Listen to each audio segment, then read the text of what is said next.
Rogers Center. It's indoor baseball for the start of this game. Joe Girardi and the New York Yankees are in town. That's the bench coach.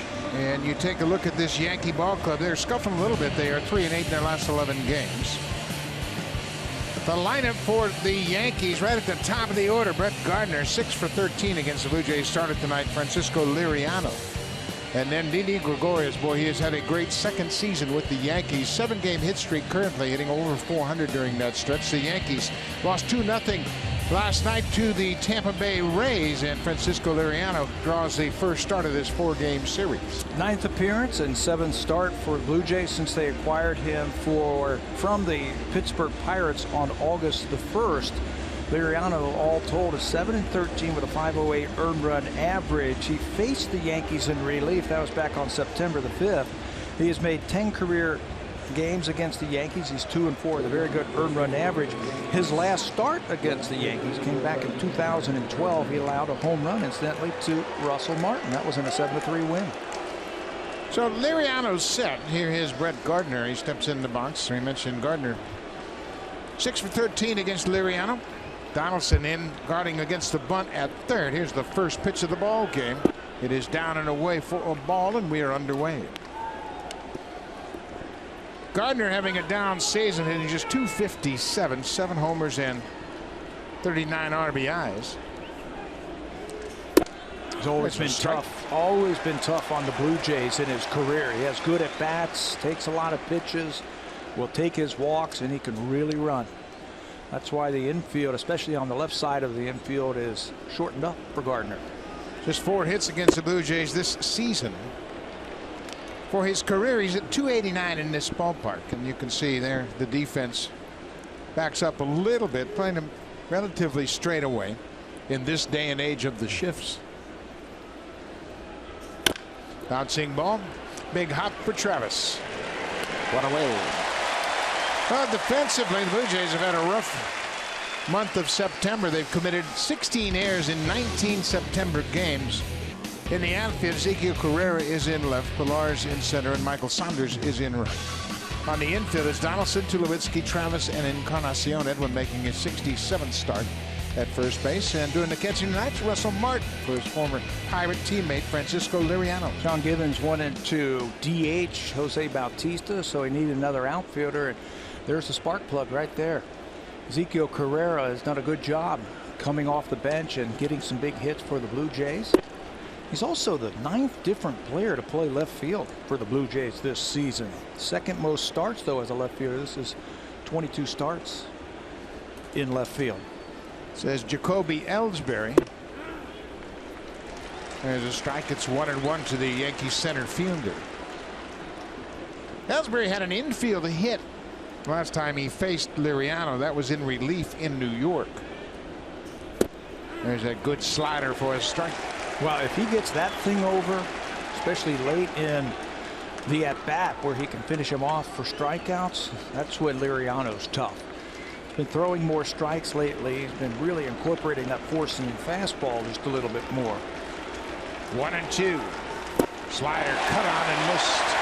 There's that slider. It's a wipeout pitch, especially to the left-handed hitters. The first one looked like it was a get me over to fool them, and that one was the wipeout, the finishing pitch. It looks like a strike coming in. Too close to take, and Ellsbury is a strikeout victim. That is pretty nasty right there. Very tough to see the spin on the ball. Liriano has a very short arm delivery, and you don't have a long time to pick up the stroke of that arm, and that slider explodes down and in. This is Gary Sanchez. Of course, he's the talk of baseball. Sanchez has hit more home runs in 45 games than anybody in Major League history. And that's a long time, and that's a lot of players, too. The most of any player in Major League history through 45 games. Didn't hit a home run until August 10th. And of course, we all know about the storied history of the Yankees. He has hit the 3rd most home runs from August 10th to the end of the season all time for the Yankees. And he's worn out the Blue Jays so far. There's that changeup, and it's a wicked pitch.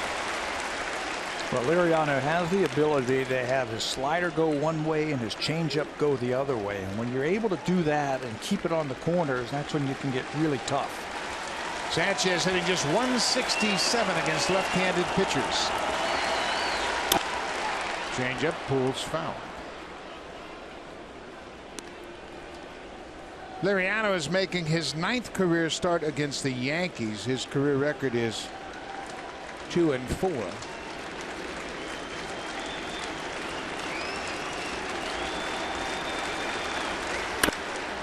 Swinging a drive left field. Carrera back. It is over his glove, off the wall.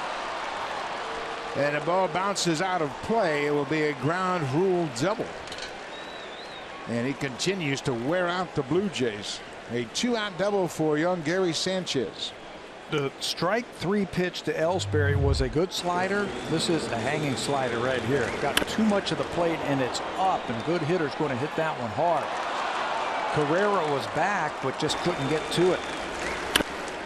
That is the one pitch that has been a problem for Liriano. You can see that ball bounce right on top of the fence and then out of play. But Liriano has been hurt more by the slider than any other of his pitches. 2 outs. This is Billy Butler playing in his 7th game with the Yankees. He was let go by Oakland, and the Yankees jumped on him to use him as a platoon player, both at first base and DH. Butler tonight playing first base for the 3rd time.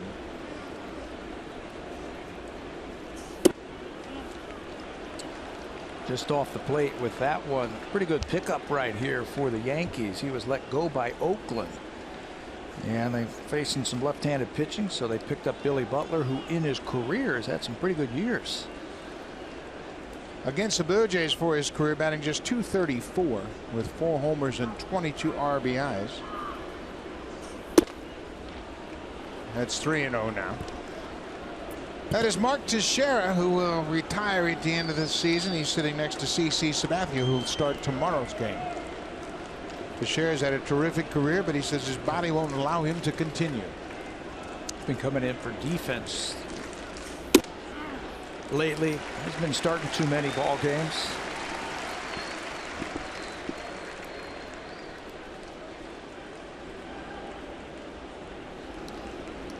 Didi Gregorius is on deck. He's riding a 7-game hit streak. 3-1 pitch to Butler. Ball 4. Well, the Blue Jays went 4-3 on their most recent road trip through Anaheim and Seattle. And when you look at the numbers, they pitched very well. The rotation had a very good trip, allowing a .219 average, a whip just over 1. They only allowed 2 home runs. But they just didn't score any runs. The offense has been shut down. That was the problem. You know, it wasn't just the starters who were good. The relievers were good too. In fact, the Blue Jays pitching stats on the road, they were first in earned run average overall, the starters and the relievers. You're right. Just could not score enough runs to win some games. This is Didi Gregorius, the shortstop. Didi is 11 for his last 27 during the course of this 7-game hit streak.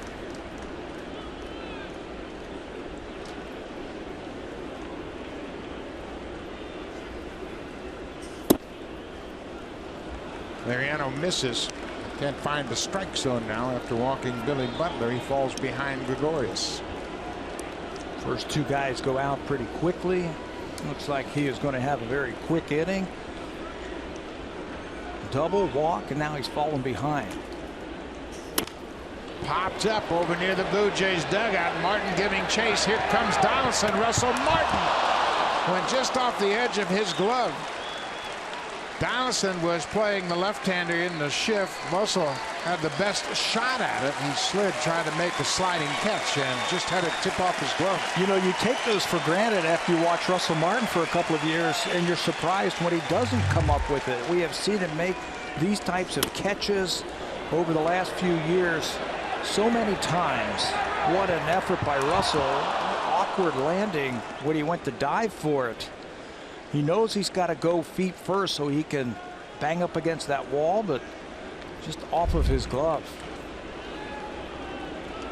2 balls and a strike to Gregorius. Well, just off the plate outside. It's now 3-1.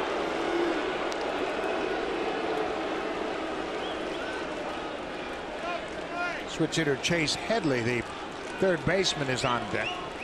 2 outs. This all started with a 2-out double off the bat of Gary Sanchez. That'll load the bases. A double and 2 walks. Russell Martin, as athletic as any catcher in baseball, couldn't make this play. We've seen him jump into the dugouts. We've seen him climb walls. He's coming right into your living room on that one. And just off of his glove. That's a couple of balls this inning that the fielders, they came that close to catching it. Carrera in left field almost came up with that line drive double by Sanchez, and now Russell almost ended the inning. So Chase Headley, switch hitter, will bat right-handed, of course, against the lefty Liriano. Headley batting .281 against lefties. There's a first pitch strike. Headley's had 3 of his 14 home runs against left-handers, and you see his numbers with the bases loaded. He had a great series when these two teams met in Yankee Stadium. Had a couple of clutch hits, but what made that series for Headley, he was great on defense. There's a better slider from Liriano. It's 0-2.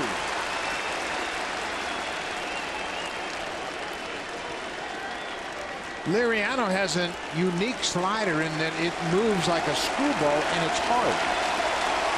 You can almost categorize it as a breaking ball. Slider in the dirt. Russell Martin did a nice job to save a run. Just overthrew that one just a little bit too hard.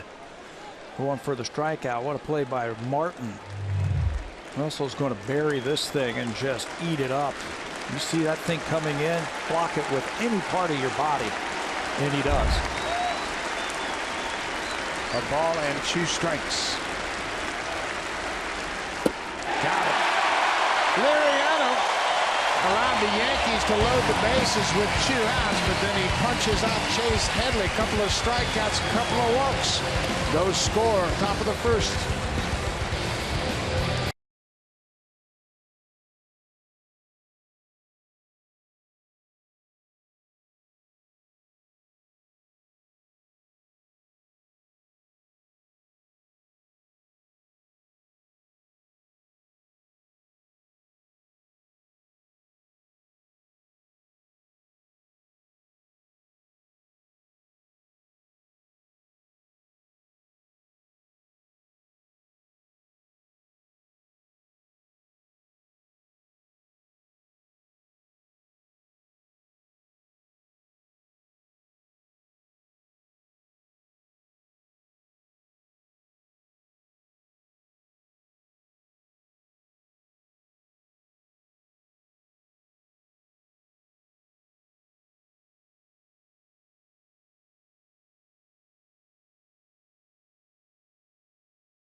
First inning jam, and now it's over to the defense. Let's take a look at the Blue Jays lineup for John Gibbons tonight. They start 1 game up in the first playoff berth for the wild card.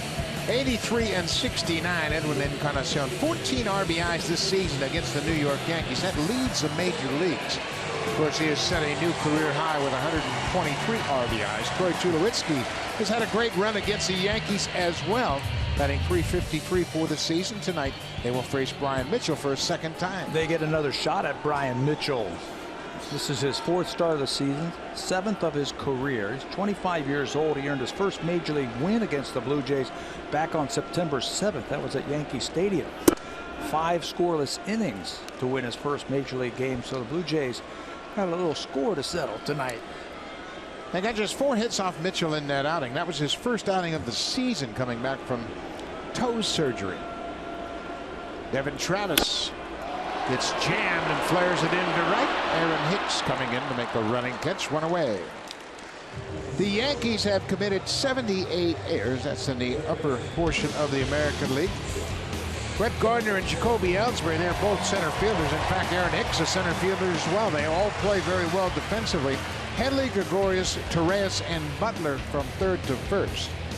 Austin Romine getting a chance to start his 38th start of the season, catching for Brian Mitchell. He caught Brian Mitchell in the spring, and he also caught him when he beat the Jays back on September 7th. The team got in late last night. Joe Girardi was saying, hey, I can't catch Gary Sanchez every game, but I want to keep his bat in the lineup versus the left-hander. So I'm going to play Romine today at catcher. Josh Donaldson with a mighty cut on the first pitch. Donaldson, like many of his teammates, struggling in September, batting 179. A couple of fastballs, and Mitchell is ahead quickly, 0-2. So with those numbers, you got to sport a new look, don't you? He has a new look working. Got the high tops working, the white high tops, got the socks pulled way up there. Different look. Let's see if he can change his luck. 0-2 pitch to Donaldson. Fastball away. Pumping that heater in there.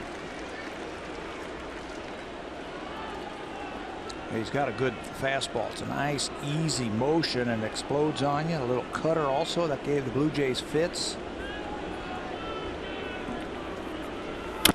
Breaking ball. Tapped foul.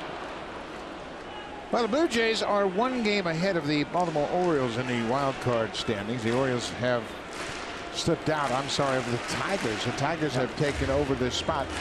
Detroit won a doubleheader yesterday, so Detroit has a half-game lead over the Orioles.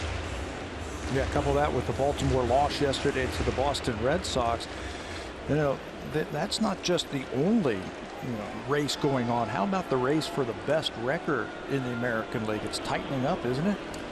89 and 90. There's 2 teams at 89 and 1 team at 90. Both the Red Sox and the Indians have won 89 games. The Texas Rangers, they are 5-5 over the last 10. They have won 90 games, so that's going to be a race as well. Yes, that looked like it was a foregone conclusion that Texas was going to have the best record. Donaldson goes with the pitch, handcuffs Billy Butler. It better hurry.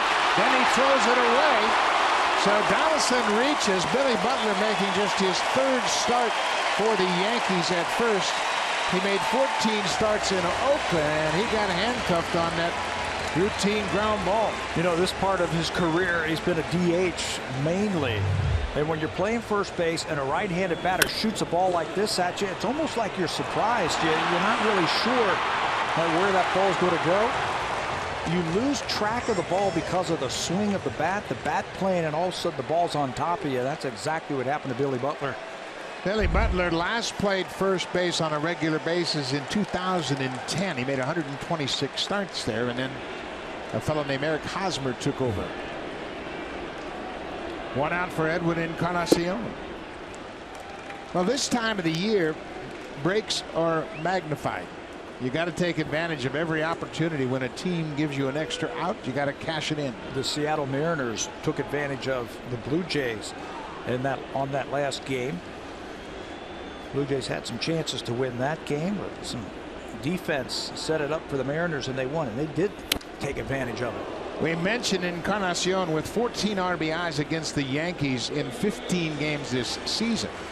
And Joe Girardi has more respect for Edwin's ability to knock in runs than just about anybody in the league. In fact, Edwin had a 2-run single in New York in the last series and almost felt like congratulating the pitcher for keeping him in the ballpark. He's always good for a home run against the Yankees or Red Sox, isn't he? Loves the big stage. 1-1. Tried to check and went around. Dan Molino down at first, rings him up for the swing. He knew he went around at that one. Yeah, he was trying to sell it by pointing down there saying, go ahead, check. But he went around. Edwin has 21 career home runs against the Yankees and 73 RBIs. He's established new career highs in runs scored and RBIs. He has tied his career high with 42 home runs. He's had some season. This is his free agent year. He'll be a free agent at the end of the season, and he has put up huge numbers. 123 driven in. Blue Jays have leaned on him all season long to drive in big runs.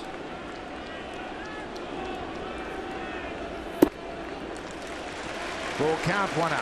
Jose Bautista is on deck. Bautista, the author of that dramatic 9th inning home run with 1 out in Seattle Wednesday afternoon.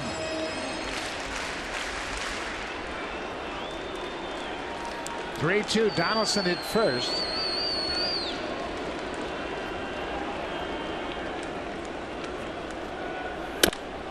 Carnation pokes it to the right side. Donaldson will stop at second.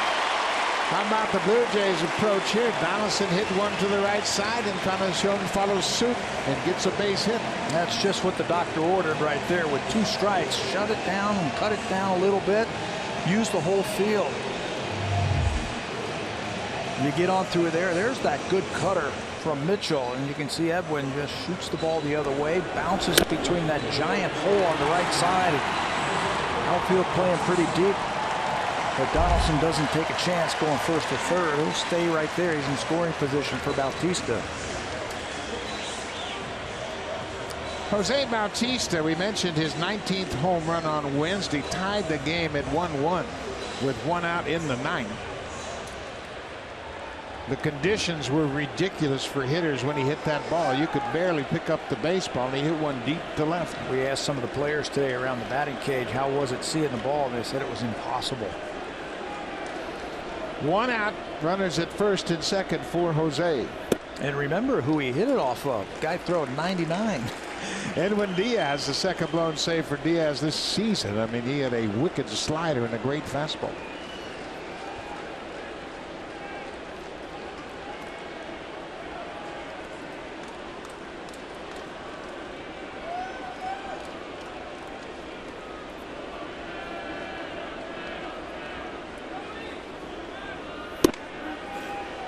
There's a strike. It's 1-1.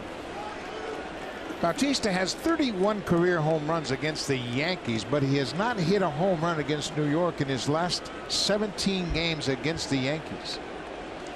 He hasn't hit one this year, of course. His last home run September 12th last year. Hit a solo home run off Dellin Betances. He's another one who loves the big stage in these big games.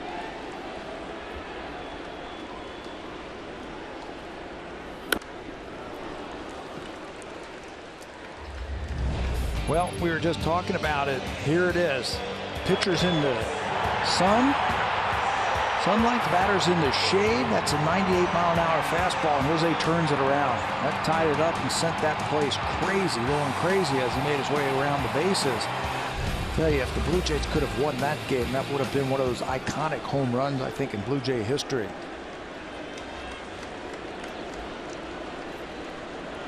Mitchell ahead 1-2 to Bautista. And he strikes him out. Mitchell's got a good arm. It's a free and easy delivery, and that's 95 miles an hour, and that ball gets on you quick. He can cut it, a little bit of a curveball. His curveball's been better this month. That's just a straight fastball right there. He says, I'm going to challenge him up in the strike zone, and he wins that battle. So Bautista strikes out. That's the second out of the inning. That'll bring Russell Martin to the plate against Mitchell.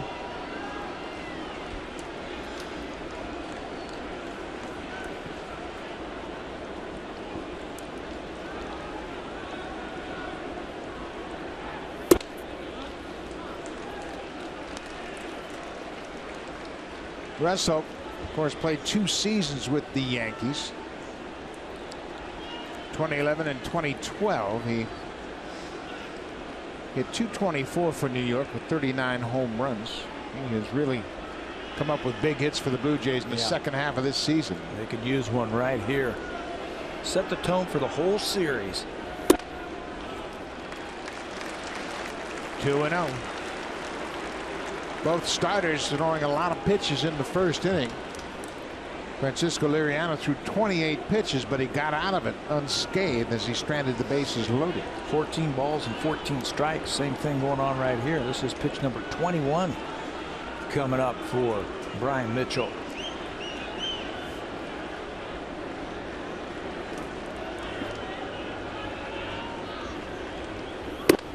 Normally that would be okay during the regular season, get into the bullpen, but this is September baseball. There's plenty of arms to go around for both of these teams. Yeah, managers will have a short leash, especially the Yankees, as they've got plenty of arms in their pen, just like the Blue Jays, and they're further out of the picture than the Blue Jays as we speak. Troy Tulowitzki, you talk about a tough luck road trip. Tulo hit the ball hard 7 games in a row and ended up with just 4 hits.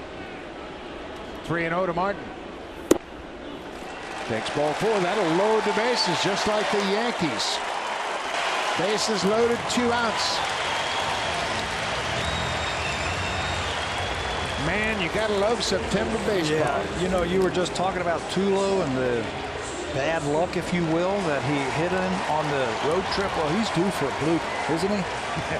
Dump one in for a couple of runs. I tell you what, he's been very aggressive, swinging a lot of first pitches, and chances are he's going to get a pretty good pitch to hit right here on this first pitch. If you feel confident enough in facing Brian Mitchell, first pitch fastball, let her go. He's got a home run against Mitchell. He's 2 for 4 against the righty.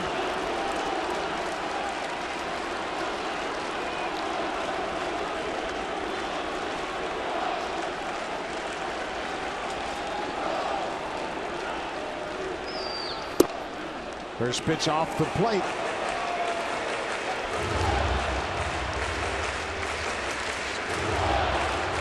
Umpire called that a strike. Such an umpire. Tom Hallion behind the plate. Nice little cutter down and away. Tough to swing at that one.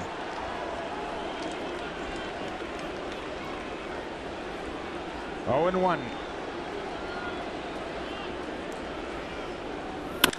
Swinging a base hit. That's going to score Donaldson. Here comes Encarnacion right behind him, and Tulowitzki delivers. And he is fired up. I'll tell you what, that's what they needed to get this crowd into this ball game. A 2-out base hit that's going to score a couple of runs. Blue Jays had their right hitter at the plate. You were just saying it, partner, how he had been swinging the bat well, hasn't had much to show for it. Well, he's going to hit an 0-1 base hit right down the middle. I'm telling you, he's fired up over there at first base. Tulowitzki has had a full season with the Blue Jays, and he has been an impressive player. Jumps on this high fastball and whips it to center. Donaldson scores. Encarnacion right behind him, and you know the importance of this. Tulo comes up with a big base hit, and watch his reaction. This is a man who doesn't show a lot of outward expressions. Look at that to his teammates. Let's go. He knows how important this homestand is. A 2-run, 2-out single, and the Blue Jays have the lead. Encarnacion and Donaldson scored. That error on the first baseman, Billy Butler, is cashed in. This is Michael Saunders. Michael hit a 2-run home run Tuesday night in Seattle, part of an 8-run inning. He and Russell Martin, the 2 Canadians on the ball club, both hit 2-run home runs in the 4th inning. Time for another big base hit right here. Tulo delivered with 2 outs, 2 runs. Chance to get some more. 0-2. The Blue Jays couldn't score on Mitchell the last time they faced him in New York over 5 innings. He pitched into the 6th. Devin Travis knocked him out of the ball game with a leadoff double in the 6th, but he pitched 5+ shutout innings. Not tonight. He only gave up 4 hits in those 5 innings. Saunders strikes out. The Blue Jays leave a pair, but they cash in. Their shortstop, Troy Tulowitzki, comes through with a 2-out, 2-run single. Tulo now has 75 ribbies for the Blue Jays.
Jays Care Community Clubhouse tonight. Special guests from Sick Kids Hospital. And congratulations to lifelong Blue Jays fan Ann McGibbon, who threw out tonight's ceremonial first pitch and was the winner of the Sonnet Insurance Win the Pitch contest. And a great job by Ann. Buck. Thank you very much. I had a chance to say hello to Ann, and she was the honorary pitcher for the first pitch tonight. Did a great job. Threw it to Kevin Pillar, and she threw a strike. Well, the Blue Jays jump out on top. Kelly Butler committing an error on a Donaldson ground ball, and Troy Tulowitzki cashed in a pair with a single with 2 outs. Meantime, Boston has a 2-0 lead over Tampa Bay already, and David Ortiz with his 37th home run, a 2-run home run. He now leads the American League with 124 RBIs. You know what else he did on that ball right there? That RBI, 124 RBIs. He passes shoeless Joe Jackson for the most RBIs in a final season. How about that? What a season he has put together. This is the right fielder, Aaron Hicks. Hicks is a switch hitter. Ball on the strike. Liriano threw 9 pitches to the first 2 batters in the first inning and recorded 2 outs. Then he threw 19 more to get out of the inning. Well, that changeup's a good pitch. You know, that changeup in my mind might even be better than his slider. Especially to righties. If you can use that 4-seam fastball and get ahead early, that changeup goes away from the right-handers. You don't really hang that pitch. Sliders, we've already seen him hang one of those tonight. The Blue Jays for the season have a 9-6 record against the Yankees, but they are 5-1 here at Rogers Center, and they've won the last 5 games against New York here at home. He's got to throw that slider close enough that the Yankee batters swing at it. If they see it down, they're just going to take it.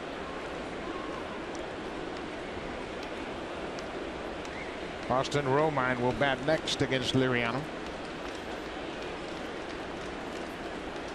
Here's the 3-2. Liriano got Gardner and Ellsbury, a couple of routine outs, and then Gary Sanchez hit a ground rule double in the first off the top of the fence in left. Billy Butler then walked, as did Gregorius, but Chase Headley struck out to strand the bases loaded.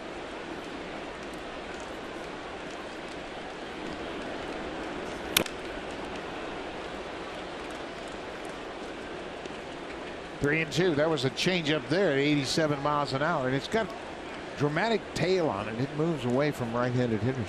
And it really messes up the timing to the righties, and that's how you can neutralize some of the power if you throw a good one. Get him out in front, but you got to be able to throw your fastball for strikes. Ground ball to Tulowitzki to his left. In time. Well, let's take a look at the scattering report for Francisco Liriano, what he throws and how hard he throws it. Fastball 51% of the time, and it tops out around 93. We've seen some 94. And then to finish off the at-bats, slider, changeup. Slider 30% of the time, changeup 19% of the time, and he can fade it and he can get some weak contact with it. When he gets to 2 strikes, he really likes to use that slider with 2 strikes. But for me, and I've talked to Russell Martin about this before, he said 4-seam fastballs up in the strike zone, 4-seam fastballs early in the at-bat to get ahead, and then from there, let's expand a little bit with those 2 great finishing pitches. Well, that's basically how Jay Happ has become a 20-game winner. Throwing strike 1 with his fastball and then turning the fastball loose once he gets ahead. And then trusting your fastball and being able to throw it on the inside part of the plate, on the outside part of the plate. That's a pretty good pitch right there. 2-1. Jay at 20-4. A terrific season, his best obviously, and he has worked very hard and refined his craft. He was telling me today that, you don't start out the season by saying, boy, I'd like to win 20 games. I just want to have a good season. But now that he's got that in his back pocket, there was a little smile on his face saying it feels pretty good to say that you've won 20 games in a season. There's a good slider.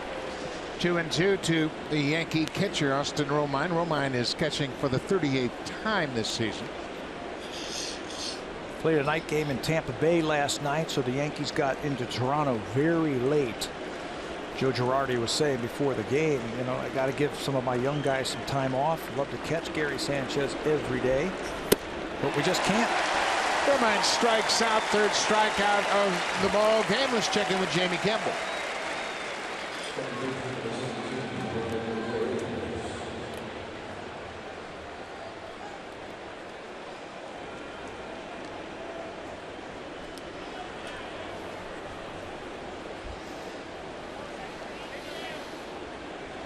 Justin Upton has gotten some big hits for the Tigers, and they gave him about 3 days off about a month ago. Just say, sit down on the bench, relax, and clear your head a little bit. And it has really paid off for them. He's done a terrific job for him. He is hitting home runs, driving in big runs, and he's really become a threat to that lineup. That Tiger lineup is pretty dangerous. They beat the Twins in a doubleheader yesterday. They played a doubleheader as a result of a rainout the previous day. This is Ronald Torreyes. He's playing at second base because Starlin Castro suffered a hamstring injury running to second base on a double. And they don't know if they're going to get Castro back. Yeah, saw some reports that he might be able to play in this series, but Joe Girardi was saying before the game, he goes, I don't expect to see Starlin here in this 4-game series. Ball is hit in the air to right. Michael Saunders backing up. Good inning for Liriano. That's what you want. A shutdown inning after your club scores. We go to the bottom of the second. 2-0 Blue Jays.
2-0 lead as they are set to bat.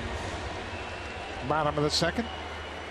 It'll be Kevin Pillar, Ezekiel Carrera, then back to the top of the order in Devin Travis.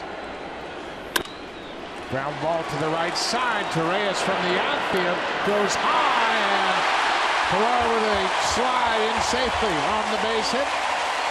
Kevin Pillar going the other way. Blue Jays playing a little opposite field early in this ball game. By design, perhaps, by these right-handed hitters. We've seen Donaldson go to the right side, Encarnacion, and now Pillar to lead off the second inning. You can see everybody is pulled over. Hit the ball where they're not standing, and Pillar is going to get himself an infield hit. Torreyes does everything he can to make the play, but he spins and fires wide of first base. Well, heads up base running by Pillar. You could see Butler having to jump for that ball and then dove to the outside of the bag. Has himself an infield hit. Yankees are looking for the bunt from Carrera. If he does bunt, I'd love to see him bring it up the first base line with him. Not a sacrifice, but bunt for a base hit and bring it up the first base line. Let's make that first baseman field the ball.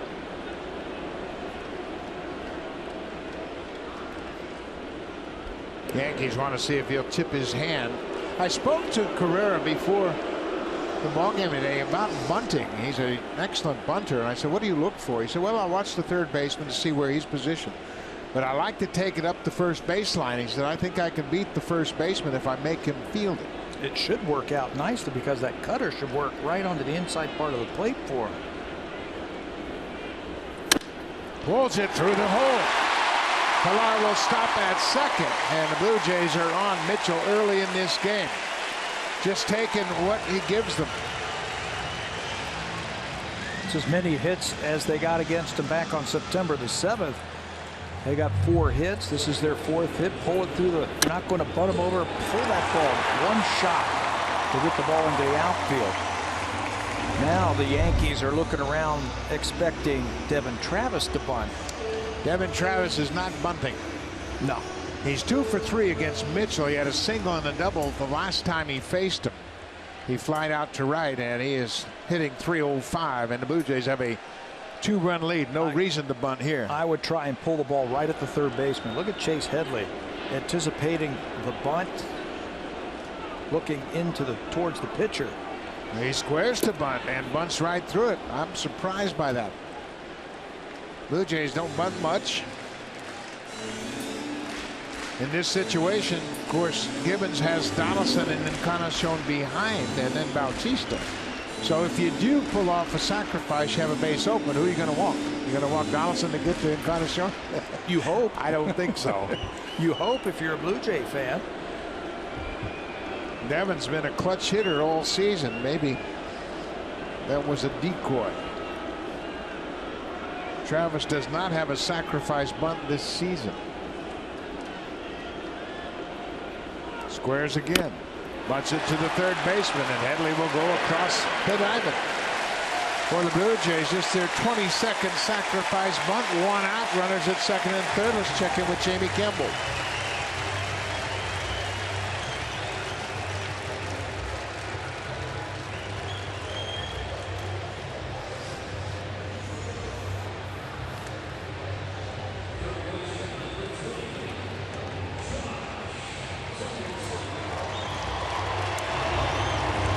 Are slipping away from the Orioles. They were swept, as Jamie mentioned, and they have Giovanni Gallardo pitching against the D-backs. D-backs counter with Shelby Miller, and Miller's got a .680 earned run average this season. Just up from the minor leagues. Yep.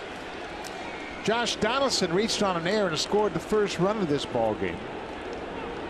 Second and third. Donaldson goes after the first pitch. There's the numbers this season, hitting with runners in scoring position. Looking for his first hit this month with runners in scoring position. The Blue Jays as a team coming into this game batting .224 with runners in scoring position in September. September's been a tough month for them, just 7 and 12. You know, the beauty of this situation, you don't have to get a base hit to score a run right here.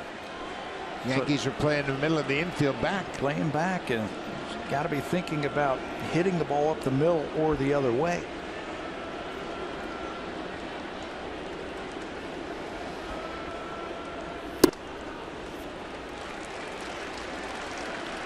Josh hit a long home run Tuesday night in Seattle. His 35th home run of the season. It was his first home run in the month of September. That went to right field, didn't it? That's where he's been really good, when he shoots the ball to right field or up the middle. Left center, right center. 1-1 pitch. High breaking ball.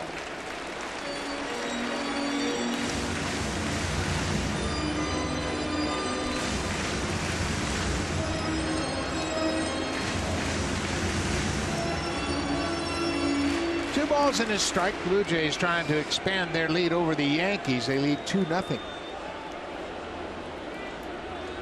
This is a 4-game series. The two teams will play Monday night to conclude their season series.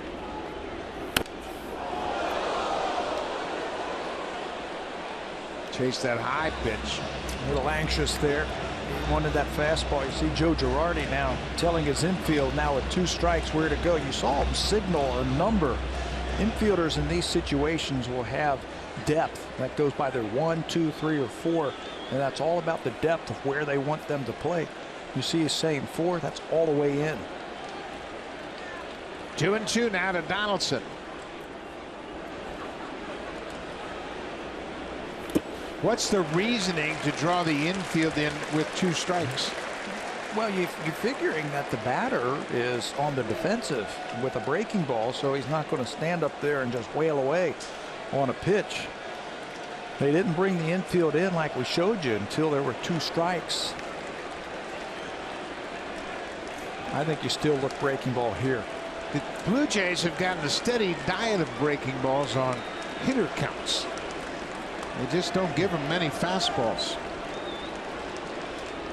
3-2 to Donaldson, and he wants time.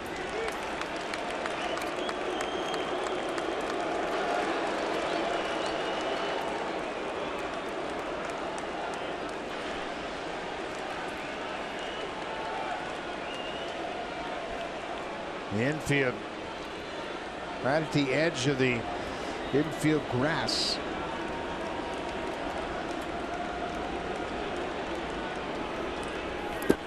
There's a breaking ball that'll load the bases. They just don't give in to these power hitters. No, and you have to be patient, and you got to put that in the back of your mind that they might throw you another breaking ball. That was a good at bat for Donaldson. First base was open. Bases loaded again now, and you get to face the American League leader until the Ortiz home run in RBIs and Edwin Encarnacion. Ortiz hit a 2-run home run already tonight to jump over Edwin. Now Edwin has a chance to take the lead back. Edwin has the bases loaded. He's hit 9 career grand slams, and we mentioned earlier that he has driven in 14 runs against the Yankees this season. That's the most by any hitter.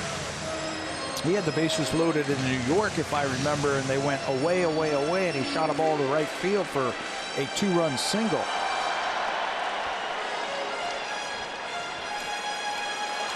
Edwin needs 1 hit to tie his career high. And Joe Girardi, we told you how much respect he has for Encarnacion as a run producer. Well, no place to put him. You saw that sign there. If it's hit hard to the infielders all around the diamond, they're going to try to turn 2. 1 out. Like so many great run producers, Edwin rarely chases bad pitches in these situations. And you know what else he has a good job, what he does a good job of? Hunting for certain pitches, looking for sliders or looking for curveballs in certain situations, and that's how he's able to hit those tough pitches.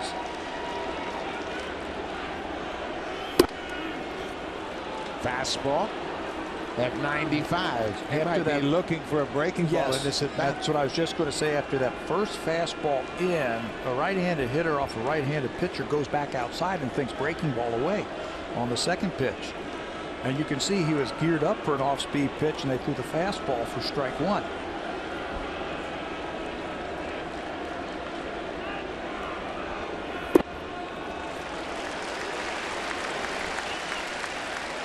Blake Parker loosening up. We mentioned both managers going to have a short leash tonight. Yankees can ill afford to fall much further out of the wild card picture. 2-1.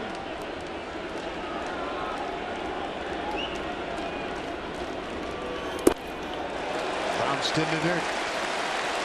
Now, does Edwin stay on the breaking ball, or does he switch? Well, that's what I was going to say. This pitch, I think, is going to tell you all you need to know about Brian Mitchell, how they want to get Edwin Encarnacion. You got the bases loaded. You got nobody out. He hasn't been able to throw his breaking ball consistently for strikes here in the first 2 innings. I think Edwin changes and goes fastball. I agree. I think he's got to throw him a fastball here.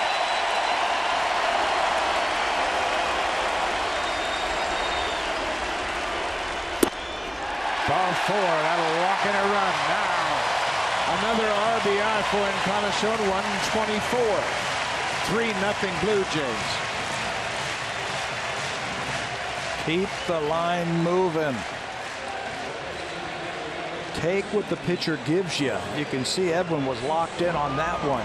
3-1, borderline fastball. It's up. It's also an RBI for the big man. Continues to build on his career high in RBIs. Jose Bautista looking for his 20th home run of the season. And his first against the Yankees this year.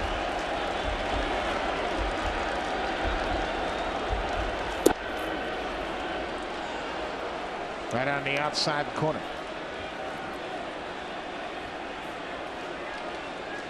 Carrera single to right. Donaldson drew a walk, as did Encarnacion.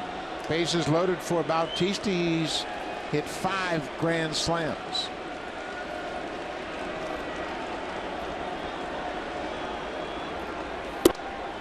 High breaking ball.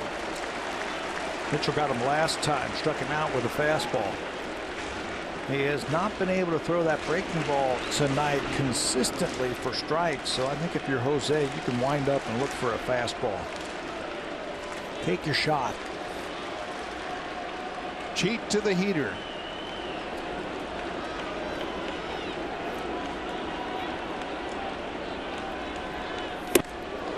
He did.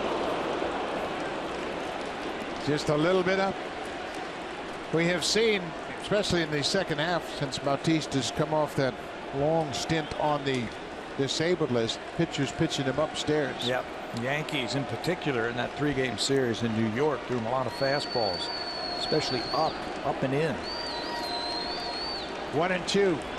Just 1 out. Breaking ball up the middle. Torres to Gregorius for 1. Back to first. What a double play turned by Ronald Torres. Bautista hit it hard. Nice play at second to start the double play. Blue Jays add a run. 3-0 Jays.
Players in the TD Comfort Zone are guests of TD. And just a reminder, fans, that tomorrow's game has been changed to a 4:07 start time. Marcus Stroman will get the ball for the home side buck. The Yankees will counter with their big left-hander, CC Sabathia. That's a great note, Hazel. The game time has been moved to accommodate the broadcast, and Brett Gardner will lead things off. CC Sabathia, Marcus Stroman, a pitching matchup. Brett Gardner grounded out to second, his first time up.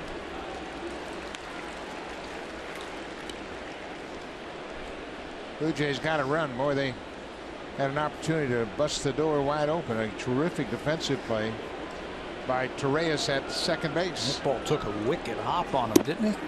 Stayed right with it.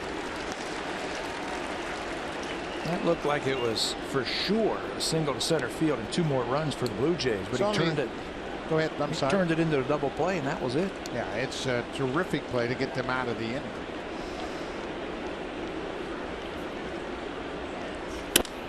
Breaking ball on the ground. Tulowitzki can't handle it. That ball had some extra spin as Gardner got jammed, and he fights it off. Tulowitzki got to it, backhanded it, but he just couldn't make the play. Yeah, normally sure-handed too.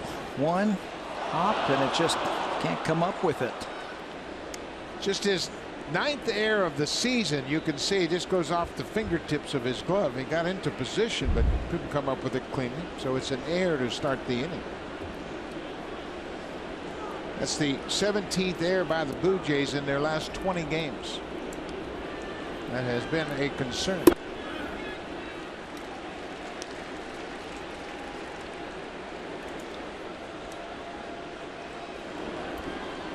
Jacoby Ellsbury, he struck out against Liriano in the first.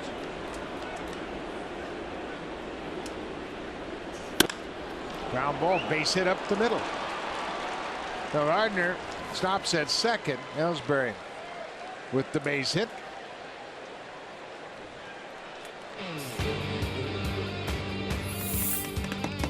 Swing for the fences and save during the DIY Expert Sale. Only at Home Building Center and Home Hardware Building Center.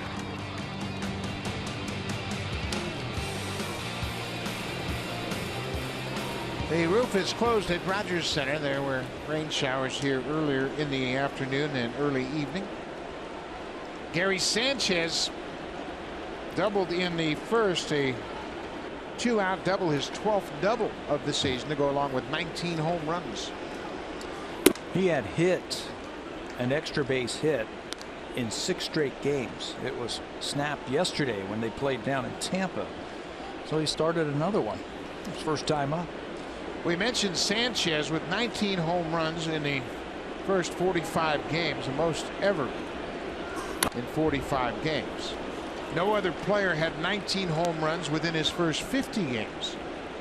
And all of Sanchez's home runs have come since August 10th. The only other Yankees to hit at least 19 home runs from August 10th to the end of the season, Babe Ruth and Roger Maris. And note the years that they did that too. 27, Babe Ruth hit 60. And in 61, Maris hit 61. High fly ball. Pilar. He's got a beat on it. Gardner going back at second to tag, and Pilar will go to second. Good play by Pilar, holding Ellsbury at first to keep the double play in order. Sanchez flies out deep to center. Very good play. Underrated play right there by Pilar. He wasn't going to throw anybody out at third base, but what he did do is he kept Ellsbury at first base. And now you've got a guy who hits ground balls, who doesn't run real well, and the Blue Jays have a chance to get out of this inning with no run scored. Billy Butler walked in the first inning. You mentioned Butler, a .235 hitter for his career against the Blue Jays. The Blue Jays have been tough on him over the last several seasons.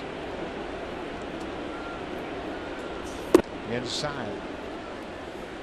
For the 2012-2013 season, Billy Butler, playing for Kansas City, went 2 for 46 against the Blue Jays. 2 for 46. No extra base hits and 1 RBI. And he was hitting in a big spot for the Royals, if I remember back then. Now, he's a good hitter. Yeah, oh, yeah, he's a very good Blue hitter. Jays had his number for those 2 seasons. He couldn't buy a hit. Some of those games, he would hit it right on the nose, but right at somebody.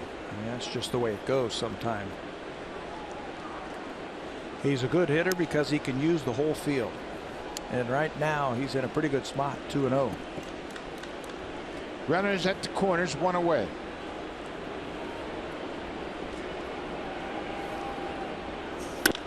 Pulled foul, and Gardner has to move quickly to get out of the way.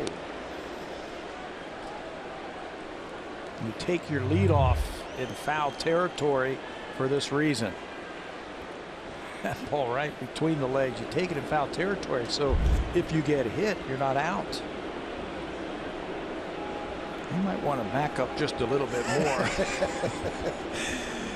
This is the 10th season for Billy Butler in the big leagues. He came up with Kansas City in 2007. Spent 8 seasons with the Royals. 2-1.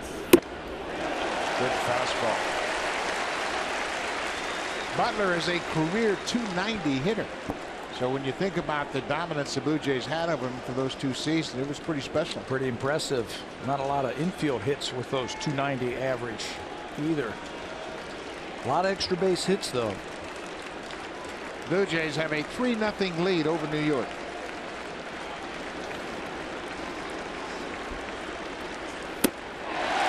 Butler strikes out. 4 strikeouts for Liriano. He needed that one. Used the fastball to get ahead early, used it up in the strike zone, and then throws a slider. This one is up, but it's up over the bat for a big strikeout.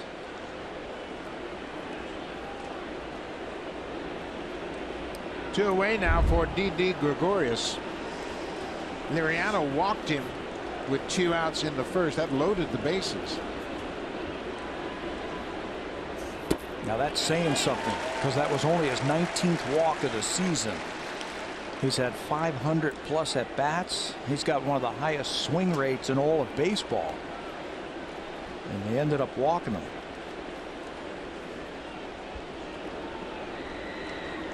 Oh, 0-1. Strike 2. You mentioned Gregorius with the walk, just his 19th. He's only struck out 79 times. He puts the bat on the ball. Yep, he swings a lot. Doesn't get the 2 strikes very often. 0-2. Gardner at third, Ellsbury at first. He got a piece of it.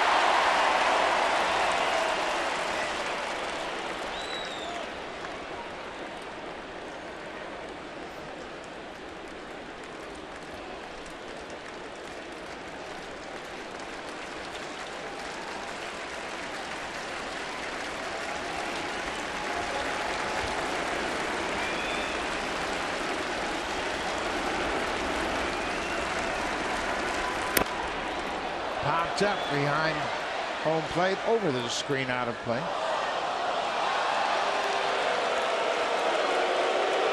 Ronald Torres talking about that nasty slider that he's had to see tonight. And that's been a trademark for Liriano, that wicked breaking ball, but oftentimes his fastball is good enough to go along with his changeup. Do you use one of those right here, 0-2? Maybe expand with it? He left it up and popped it up. Gregorius pops it up. Travis stays with it, makes the play. Liriano strands a couple of base runners. The Yankees have left 5 through 3 innings, and the Blue Jays have a 3-0 lead.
Blue Jays cheers with fans across the country like Jim and Teresa from Calgary celebrating Canada's team. Visit RogersCelebrates.com. Russell Martin leads things off for the Blue Jays in the third. Russell walked in the first. Mitchell has walked 3. Blue Jays have a 3-0 lead. 3 runs on 4 hits.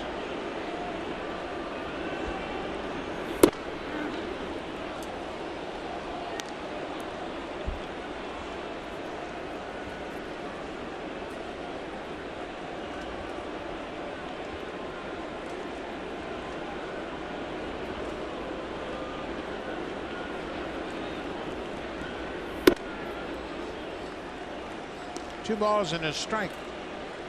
Brian Mitchell, as we mentioned, he walked Martin, walked Donaldson, and Encarnacion. He walked Encarnacion with the bases loaded. None of those walks have come around to score. And I think the Blue Jay batters have picked up that it's a small strike zone tonight, and they are not swinging at those borderline pitches. Mitchell has had problems pitching ahead. He hasn't thrown many first pitch strikes.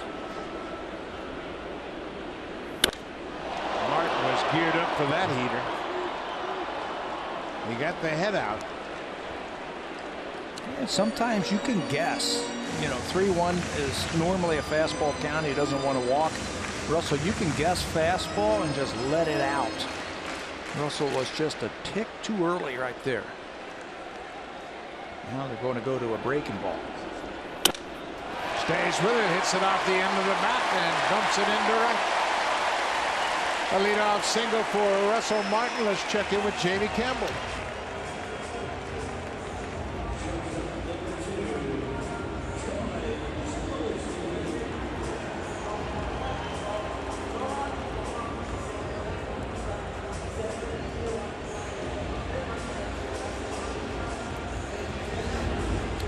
I tell you what, Victor Martinez came off the bench in the 9th inning of Game 1 yesterday against Minnesota and hit a 3-0 pinch hit 3-run home run. Victor is hot. Upton is hot. Home run 26 for Martinez, 27 for Upton, and the Tigers are rolling. Here they come, and we talked about them at the beginning of this month, that this is the team to watch out for because they're playing some teams that have not had good years. Minnesota, they finished against Atlanta, and here come the Tigers now at 82-70 a game behind the Blue Jays. They have 4 big games against the Cleveland Indians coming up after this series with the Kansas City Royals. Michael Fulmer is pitching for the Tigers tonight. You see Richard Blyer, the lefty, loosening up for the Yankees. Daniel Norris and Matt Boyd, 2 former Blue Jays, will pitch games 2 and 3 against Kansas City. Then they go to Cleveland. They'll face Corey Kluber in the opener. Buck Farmer, the scheduled pitcher for the Tigers. They haven't had a lot of fun playing the Indians this year. Troy Tulowitzki with a big hit in the first.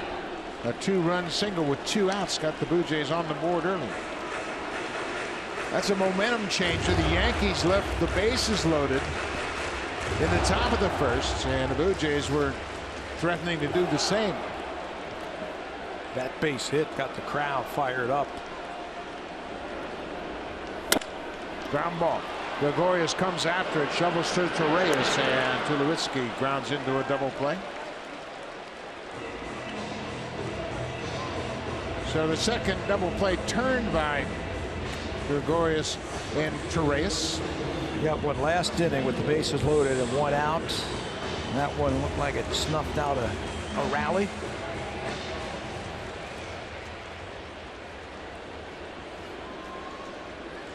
Michael Saunders, a strikeout victim his first time up.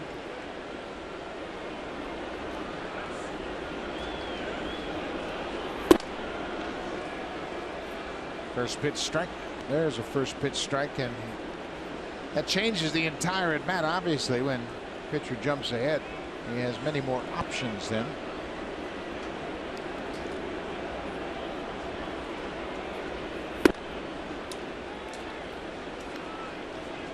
Mitchell went 4 2/3 on Saturday against the Red Sox, ended up with a no decision.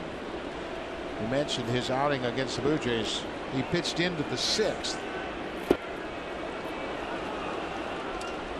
His curveball has been better, but tonight it's been a little bit inconsistent. I think you got to be patient when you see that thing coming in.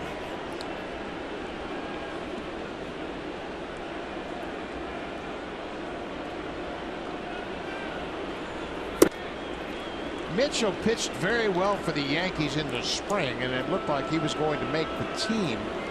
And then he had turf toe. He would eventually have surgery on that and didn't return to the majors until that start against the Blue Jays first week of September. That was his first big league win. Yeah, Blue Jays saw him in spring training to start right before he got injured, and he was great. I know it's spring training, and I know you don't put a whole lot of stock in that, but he was firing strikes. Looked like he was ready for the season to begin. Kevin Pillar is 1 for 1. He's on deck if Saunders can reach. There's a little fly ball into right. Hicks coming in. He'll get there, and the inning is over. So the Yankees turn their second double play of the evening, and now we head to the For Here Comes the Ultimate Cleanup Crew, brought to you by Home Hardware's exclusive line of the Ultimate hard-hitting and tough-on-grime cleaning products.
Chase Headley goes after the first pitch. Wicked hop by Donaldson. Oh, what a play!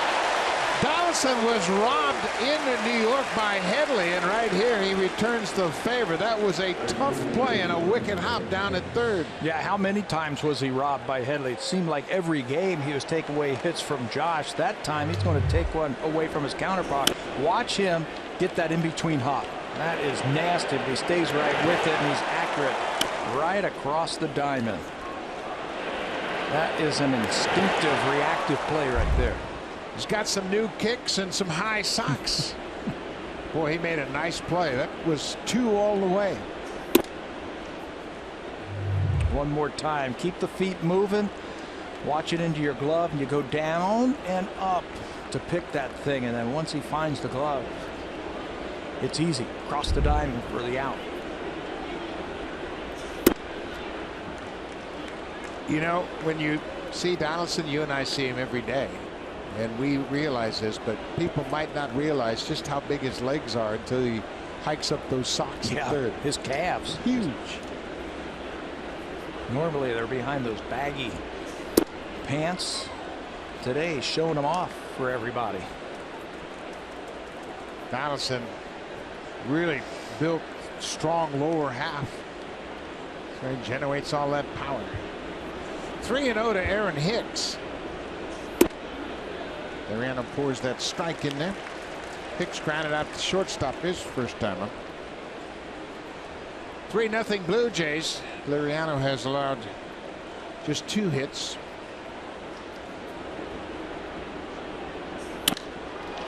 This is driven deep to center. Pilar's got a good angle on it. He's going to get there and makes the play. Super Slow-Mo Cam. Brought to you by Rogers 4K TV. Get closer to the action with 4 times the resolution of HD alone.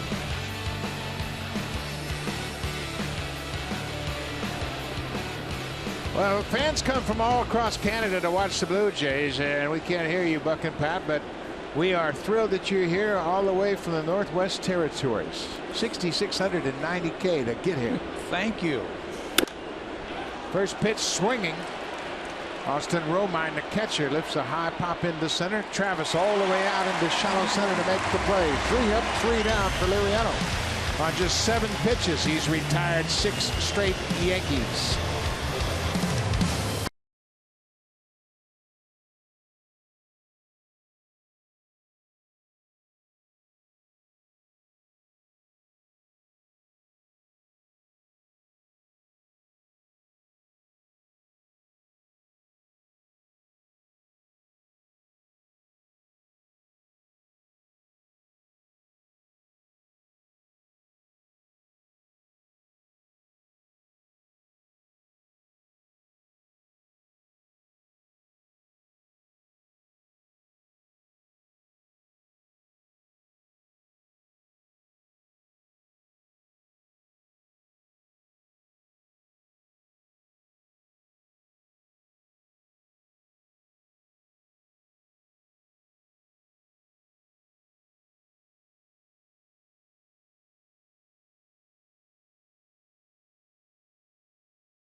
Non-stop on WestJet. Doesn't that sound like a good time?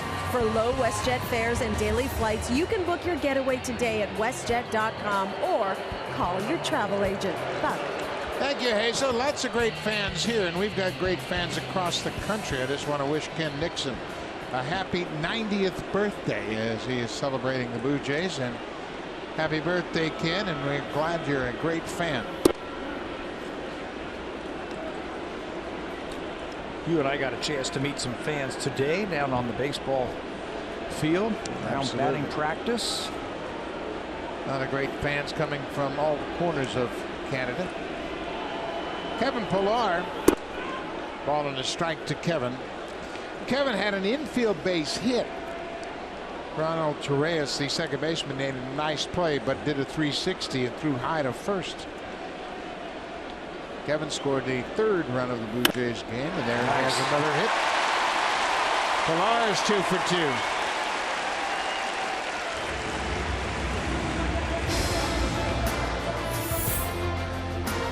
A lot has changed in 40 years, but one thing hasn't. Honda, proud fan since 1977, official vehicle of the Toronto Blue Jays. Great sight, Rogers Center with the roof closed, lights on the outside, and a comfortable evening here inside.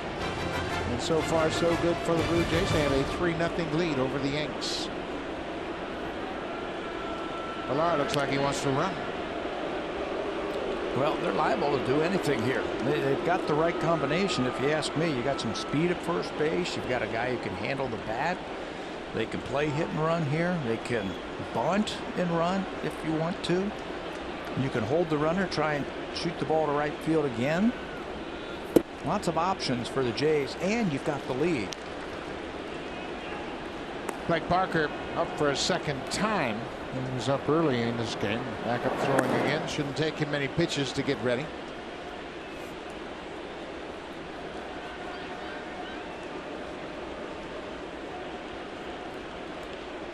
Kevin Pilar broke early, and now they got him hung up in a rundown, and Gregorius almost threw it away.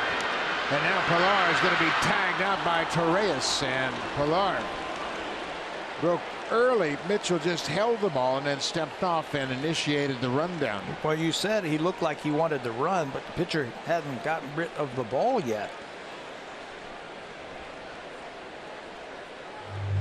Watch him over at first base. Mitchell's holding. Now he takes off. I think if he hustles back, he might have been there because that throw's low. Now that's unfortunate for the Blue Jays. Leadoff singles taken off the bases. Herrera hits a one-hopper right to the first baseman, so a promising inning. And now there are 2 quick outs. Pilar just broke early. Thought he had timed up Mitchell, but Mitchell just held the ball and then steps on. Well, that tells me that that was not a hit and run, because if it was a hit and run, you got to make sure he goes home. He was trying to steal that and just got a little bit too antsy. Yeah, it's caught stealing, scored 1-6-3-4. So Pilar is caught for the 6th time this season. 2 outs now, back to the top of the order. Devin Travis dropped down a perfect sacrifice bunt in the second. He's 0 for 1.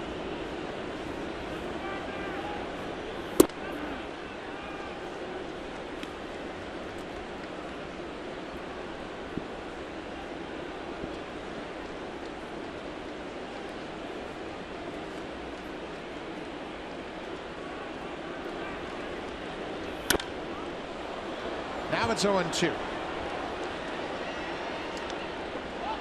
Mitchell really had his hands full in the first 2 innings, but the last couple of innings he settled down and made some much more effective pitches. Well, he's also given up leadoff singles, and the defense have bailed him out. Double play grounder after leadoff single last inning, and then the caught stealing after the leadoff single this inning.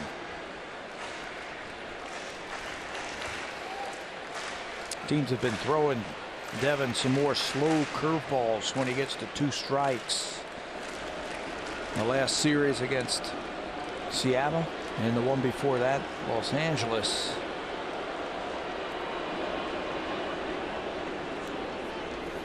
There's the slow curveball. People watch. Everybody has the video of the previous several games. They'll go back and look at what other teams have been doing to retire Travis. Donaldson on deck.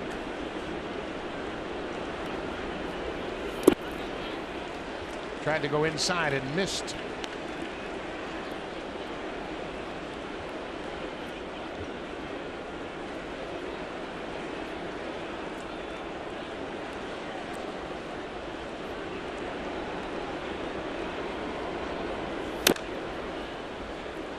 Devin's season was delayed, of course, as he was coming back from the shoulder surgery that he had in November. So he didn't start play till the end of May. So with that, he's about 190 at bats behind the regulars for the season. One hopper hit to third. Headley has it across the diamond. Then the Blue Jays are done. In the bottom of the 4th, they have a 3-0 lead as we head to the top of the 4th. Now time for a Blue Jays Central update. Here's Jamie Campbell and Greg Zahn in the Samsung broadcast studio.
center for Liriano, third time around the batting order, has been a big challenge for him as a member of the Blue Jays. His ERA through the first 4 innings just a tad north of 2, but then it jumps to over 4 full runs from there. Pitching coach Pete Walker telling me that the batters are making the correct adjustments when facing Liriano. He needs to be quicker in making his adjustments from there. Manager John Gibbons telling me that he's not worried. The key for the left-hander is command, keeping the ball in the strike zone, staying away from walks, which he is prone to. He gets a lot of ground balls because he has so much movement in all of his pitches. We've seen that devastating slider and a changeup that he throws now. But if Liriano cannot go deep, Buck, Gibbons assures me that he has plenty of capable arms in the bullpen tonight ready to go. Liriano gets the first batter on a fly ball to right. Back to the top of the order. Francisco has done a nice job. The last batter to reach, Jacoby Ellsbury, had a single in the third. They're the numbers that Hazel was talking about. First time through the order, second time the average jumps, but the third time it jumps over 300, and they'll keep a close eye on him. But he's the type of guy that you have to just believe your eyes. Right. If he's throwing strikes and getting people out, he's as strong as an ox. And let him go. He's also the type of the guy that would really be interesting if you had to make a decision about a postseason start, because his stuff is dramatic. He can really shut down hitters when he's on, and talked about that earlier, that he's pitched 4 times in the playoffs. He started and won the wild card game just a few years ago when he was with the Pittsburgh Pirates. And yeah, a veteran guy, he's not going to get too excited, and he's not going to get too high, or he's going to get too low.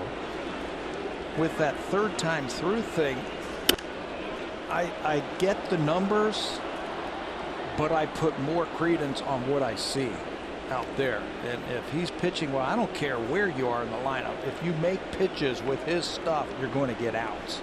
That's what I'm looking at. Good to have Pete Walker back. He has been away tending to family matters. It's a fly ball hit to left field and deep. Carrera back, and he makes the catch just short of the wall in left. Well, Francisco Liriano was acquired midseason from the Pittsburgh Pirates, and his ERA while with the Pirates this season, almost 5.5, it dramatically improved once he came back to the Blue Jays with Russell Martin. Almost 2 runs a game. So it's more than coincidence for me. I think it has something to do with the guy who's running the ball game behind the plate, Russell Martin. There's just a lot of confidence between these two. Very rarely do you see Liriano shake him off. Russell does his homework, and he's very smart, and he knows how he wants to get big league hitters out. Well, Liriano has tremendous confidence in Russell Martin. He knows he can block that slider when it's in the dirt. He knows he's going to do his homework and get prepared for a game. They spent 2 seasons together with the Pirates.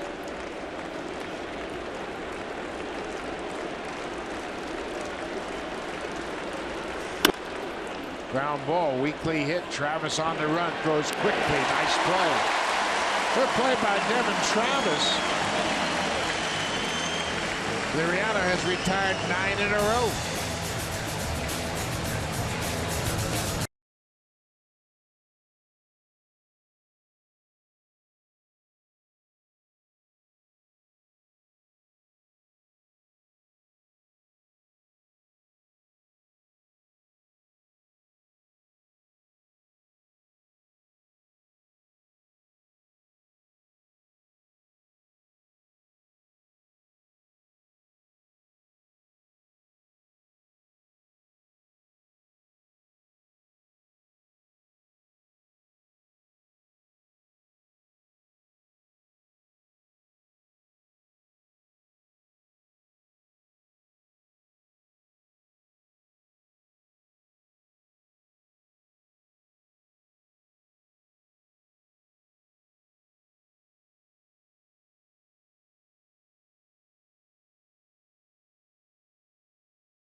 Well, the Astros lost 2-0 last night to the Angels. Ricky Nolasco with 7 shutout innings.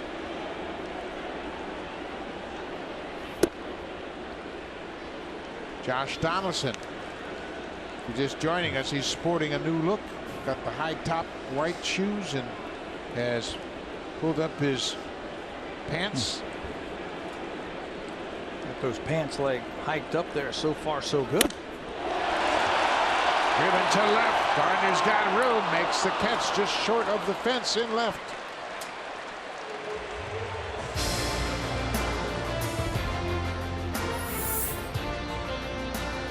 The all-new 2017 Ridgeline, our newest vehicle and their newest fan.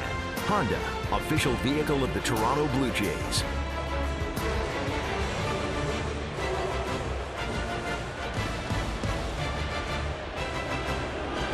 Edwin Encarnacion had a bases loaded walk his last time up. Goes after the first pitch and pulls it foul. Edwin now has 15 RBIs against the Yankees this season. That's the most of any major leaguer. Corey Dickerson, Evan Longoria, Brad Miller, David Ortiz, and Hanley Ramirez all have 13. Some guys, AL East teams. Some guys just love the big stage. Swinging a drive to left. That ball is going to hang up for Gardner. Encarnacion didn't square it up. He flies out. 2 quick outs for Mitchell here in the 5th. Sounded like he might have got that one off the end just a little bit. It looked like Josh Donaldson got his off the end just a little bit, end of the bat. Just didn't get all of it. Jose Bautista's over 2. Batting with nobody on and 2 outs.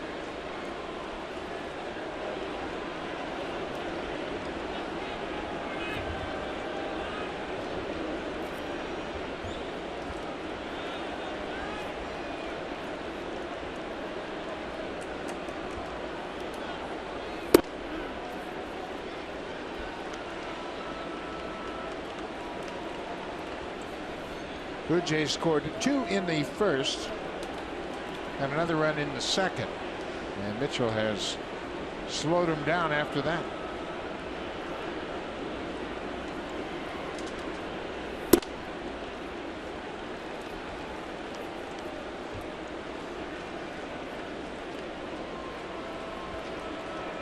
The Blue Jays have won 5 straight games against the Yankees here at Rogers Center. They lost the first game of the season here and then have won 5 in a row. Breaking ball. Headley takes the short hop, gathers and fires across the diamond in time. 3 up, 3 down. Just 7 pitches for Brian Mitchell in the 5th. Will go to the 6th. The Blue Jays still leading.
Live on your phone and tablet with the MLB.com At-Bat app. Customize At-Bat to feature the Jays and stay up to the moment at any moment with scores, news, live game video highlights, and much more. Download MLB.com At-Bat, the #1 app for live baseball.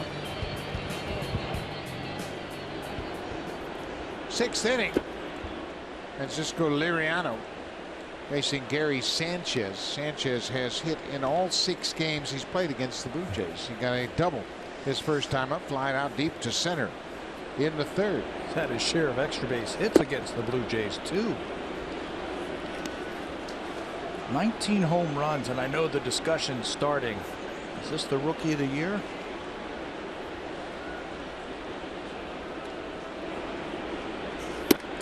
A lot of people believe that it may be his year to win the Rookie of the Year as the Blue Jays bullpen starts to work. The lefty is Brett Cecil, the righty Joe Biagini. Willie McCovey is the one that everybody's comparing Sanchez to. McCovey won the Rookie of the Year for the Giants, and he drops one in front of Kevin Pillar, who will play it on a hop. He's 2 for 3. He just muscled that ball off of him. Liriano throws that fastball in the inner half, and he just pushed it off of his body, and he's strong enough to get it into the outfield. You see, he caught it right on the label. Didn't break his bat, but got it into the outfield for a leadoff single. That was 9 in a row set down by Liriano. Billy Butler is 0 for 1 with a walk and a strikeout.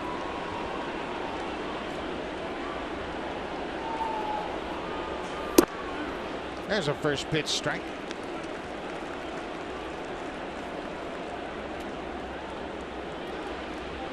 Gary Sanchez playing in his 46th game for Joe Girardi's Yankees, and he has earned the right to hit 3rd in this Yankee lineup. Butler pulls it foul. You mentioned a Rookie of the Year discussion. Willie McCovey in 1959 for the Giants. He won the award Rookie of the Year playing in just 52 games. 52 games, 13 home runs. 13 home runs, 38 RBIs, and he was a unanimous winner of the Rookie of the Year award that year for the Giants. That's the thing that really shocked me when I saw that today. He got all 24 first place votes, 100%. So that made me start thinking, well, who were some of the other rookies who were there that year? There were a lot of players who came up that year for a couple of games that became Hall of Famers, but they just didn't have as many at bats. Billy Williams, Bob Gibson, Mike Cuellar. Tim McCarver was only 17 years old when he played that season for the Cardinals. You know who else was a rookie that year? His only year in the big league, Sparky Anderson. Played that year with Philadelphia. 0-2 to Billy Butler. Another final thought about McCovey's season. He had 354 in 192 at bats. He had 9 doubles, 5 triples, and 13 home runs, and he was the unanimous winner that year. So Sanchez, I think he's got a chance. Yes. Top competition, I would say, would be Michael Fulmer, the starter for the Tigers, who's starting tonight for Detroit. Butler waves at that outside pitch, strikes out for a second time. 5 strikeouts for Liriano. And it comes at a great time. Billy Butler has done a good job in his career versus left-handed pitching. Tonight he's had a walk and a couple of strikeouts, and this is a big one. That ball went away. Like you were talking earlier, like it was a screwball. That thing was like a screwball where it went away from the right-hander. 1 away. D. Gregorius has walked and popped out.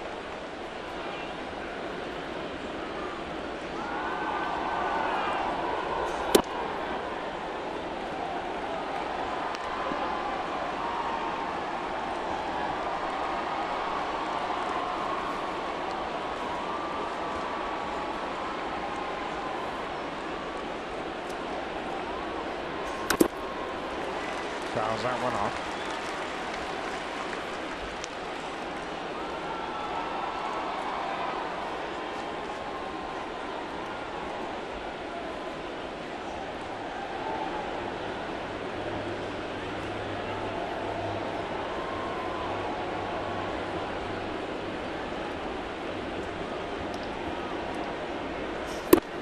Nice.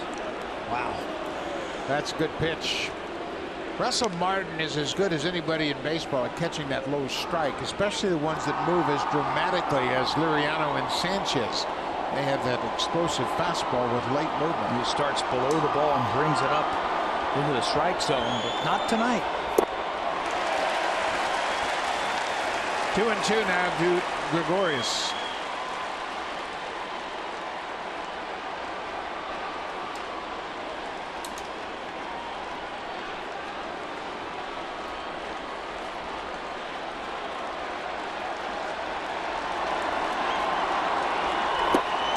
He went after another wicked slider. It's 2 away.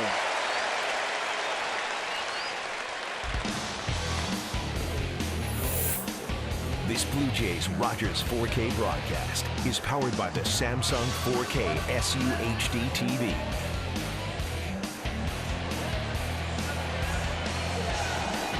Lots of excitement inside Rogers Center tonight. The first of 4 games against the Yankees. Then the Orioles will come to town starting Tuesday night. That'll wrap up the home portion of the 2016 schedule. Baltimore a 3-game series. Then the Blue Jays will go to Boston to play the Red Sox, the final series of the regular season. Hopefully they get some more games back here in the postseason. Liriano's getting it together. That was a wicked pitch down and away. Probably his last inning. Getting to that magic number. Yeah. 100 pitches in 6 innings, so empty the tank. Finish it off. You can see he's still throwing pretty hard. That fastball was 93 miles an hour with some movement on it. Yeah, that's the one thing about the radar gun readings. 193 can be a dramatically better pitch than another 93. Because of the movement. Good changeup. 2-2 to Chase Headley. He's 0 for 2 so far. Liriano has allowed just 3 hits, and he deserves some credit.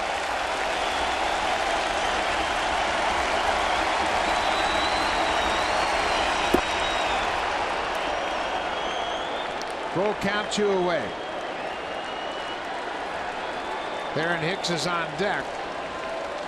The Blue Jays are going to hold Sanchez at first. Now they changed their mind. Now they back up behind him. That's the right move right there. Play behind him. Headley hits a fly ball to right. Saunders is there, and that'll end it. What an outing for Francisco Liriano. He's shutting out the Yankees on just 3 hits, and the Blue Jays have a 3-0 lead.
Comes off the mound and gets a handshake from the skipper, John Gibbons. He's retired 11 of the last 12 he's faced, and that's the end of the night for him. But what a start for Liriano. Exactly 100 pitches and gets his team with the lead into the 7th inning. Next time they take the field, that's what you want from your starter. Russell Martin goes after the first pitch and grounds out to shortstop. That'll bring Troy Tulowitzki to the plate, and Tulo had the biggest hit of this game so far, a 2-run, 2-out single in the first.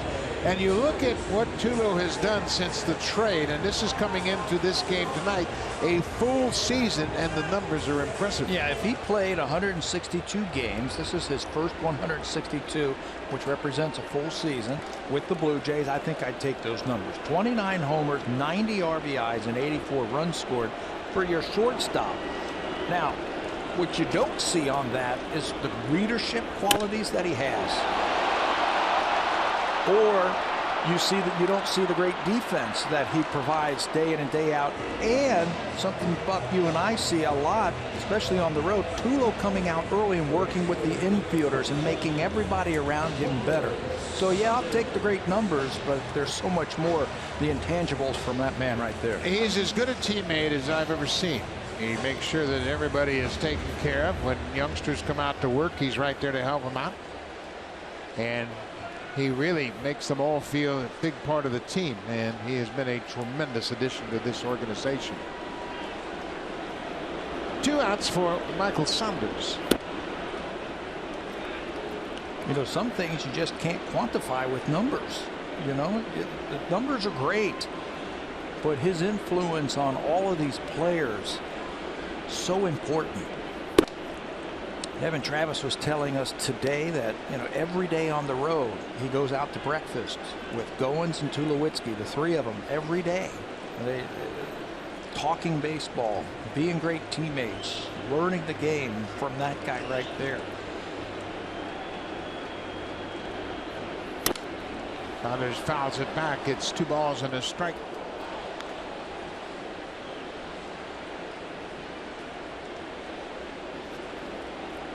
What a start for Francisco Liriano. And he's been a big pickup for this ball club. It allowed the team to go to a 6-man rotation and give some of the younger starters a break in the later stages of this season. For Liriano, he's 1-2 in his 6 previous starts. Joaquin Benoit loosening up. You see Joe Biagini, he has thrown earlier. He and Brett Cecil were up earlier.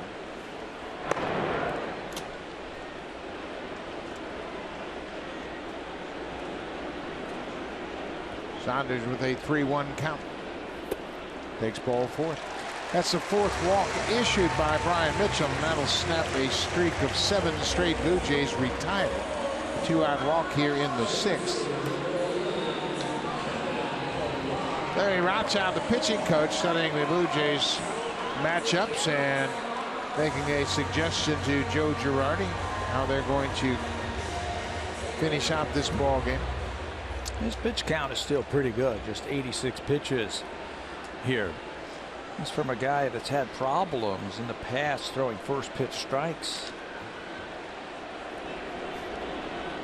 Kevin Pillar's 2 for 2. Pillar's average at 268.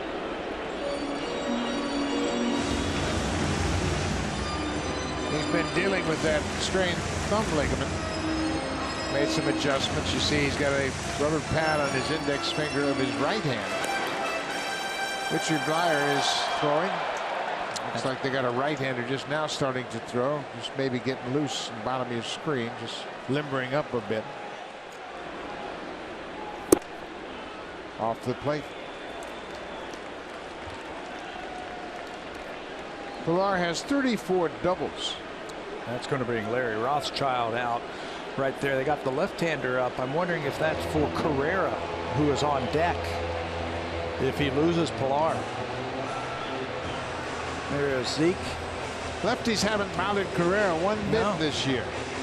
He's done a great job of battling against lefties. He's batting .369 against lefties compared to .189 against righties. And I don't think he comes out of this game if they bring a lefty. No, you got the lead, and you need the better defender out there. And if you do burn your left-hander, it's going to be for one batter. Top of the order is all right-handed.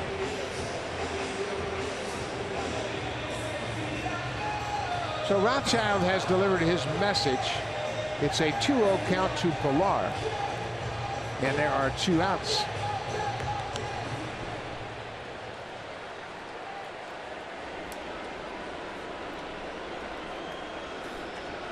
It's a bird, it's a plane, it's Kevin Pilar.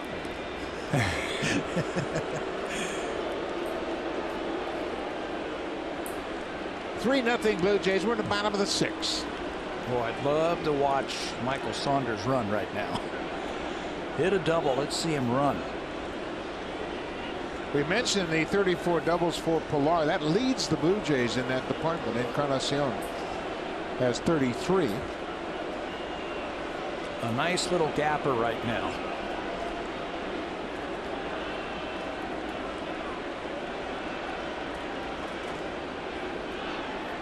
Mitchell's not really sure about this next pitch. Well, Billy Butler is not holding Michael Saunders on first base. I mean, he's coming off the bag, so Michael can get just a little bit more of a lead over there. Take an extra step. You can see Butler not really holding him on like conventional first baseman. There's a strike on the inside corner. It's 2-1 to Pilar. 2 outs.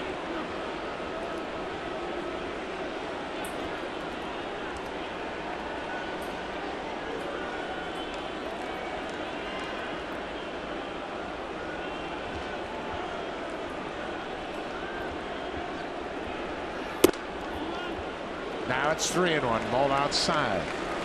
To give him a head start here. Starting with a 3-1 count. He's going to throw him a fastball. He's not been able to command his breaking ball. I'd start him. Take a shot. Yeah, take a shot. Stay aggressive. Blue Jays have not scored since the 2nd inning. Not running. Pilar takes strike 2. This is the longest start for Mitchell this season. He's thrown 91 pitches. His previous high was 80. That was in his 5-inning effort against the Blue Jays. Saunders a run now. Butler is playing behind him with 2 outs. There he goes. Pilar protects that outside corner. He had a great at bat against the Mariners with that runner at third base and less than 2 outs. The shadows, he said he couldn't see. He said he kept fouling off pitches and they were too close to take. He had a great at bat. Says I wasn't going to be denied. He actually hit the ball hard, but was robbed of a hit. That was in the 10th inning with a runner at third in the tie game. Mike Freeman made a terrific catch at short. Pilar hits it on the ground. Headley gets a high hopper. Inning is over. The Blue Jays leave another base runner. The Jays have stranded 5 through 6 innings, but they have a 3-0 lead.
Francisco Liriano made his 7th start of the season for the Blue Jays. He throws exactly 100 pitches, and after a rough start in the first inning in which he stranded the bases loaded, he settled down and gave the Blue Jays exactly what they were hoping for tonight. Did he ever? 28 pitches in that first inning, 14 strikes, 14 balls. Didn't look like he was going to get to the 6th inning, but he got it on cruise control, and now he's going to hand it off to the bullpen. Joaquin Benoit. For the 50th time, we will see him 3-1 with a 293 earned run average. Benoit has been everything and more since they acquired him from the Mariners on July the 26th. He's only given up 1 run, 1 earned run. That is a big glove, and you can see that they got the baseball right in the pocket of that glove. Who thinks of these things?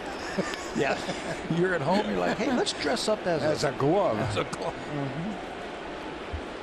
Aaron Hicks turns around and bats right-handed for the first time. Hicks has grounded out and flied out.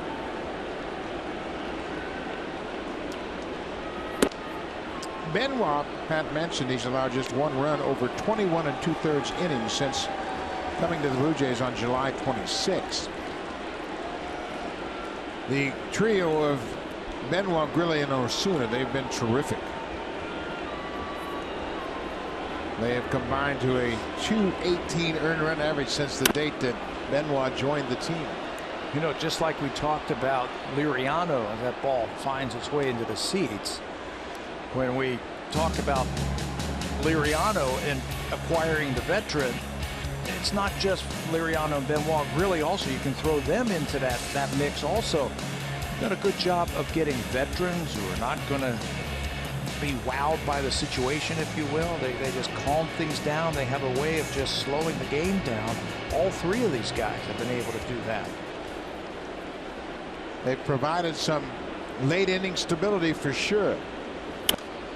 High fastball, another ball into the seats from Aaron Hicks.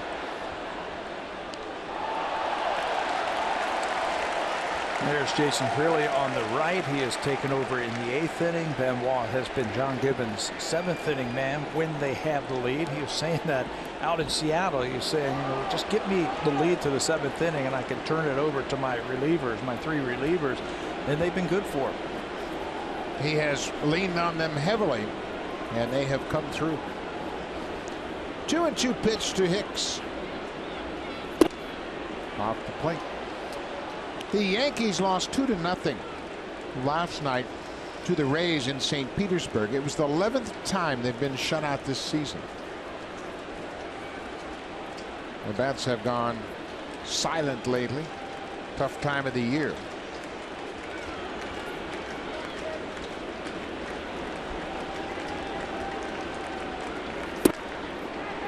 A leadoff walk.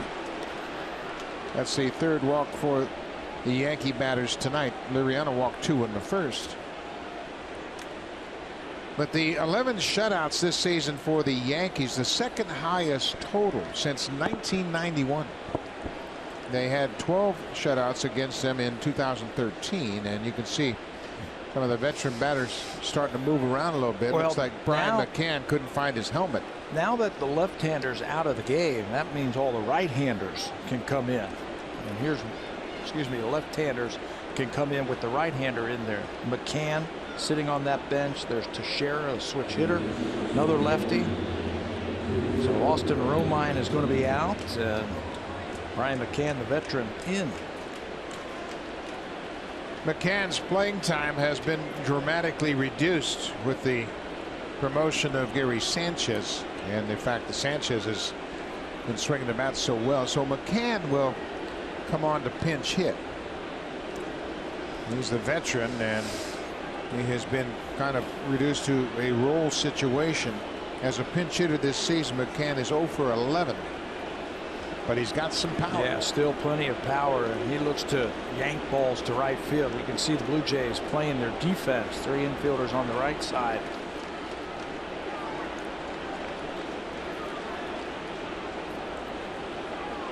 Hicks taking his lead at first. Benoit works to McCann, and he comes off the bench swinging.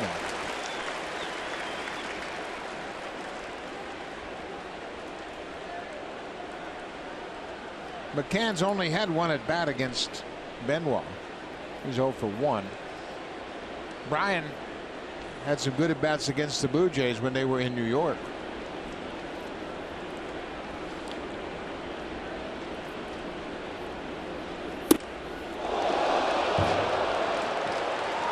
Straight into the dugout.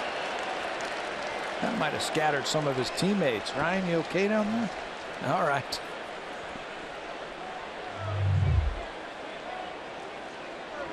This is coming right back towards our cameraman, Ryan. Look out, Ryan. Look at that. He never, ever flinched. Good job, Ryan. Way to follow. Good job. You stayed right with it the whole way. And in focus, I might add. Usually you follow the ball. That time you followed the bat. Right by him. 0-2.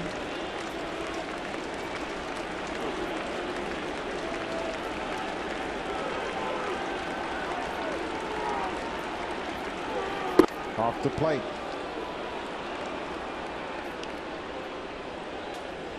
McCann started in game 2 of the series against the Blue Jays in New York, and he had a home run off of Aaron Sanchez. Had an RBI single in game 3 against Marcus Stroman.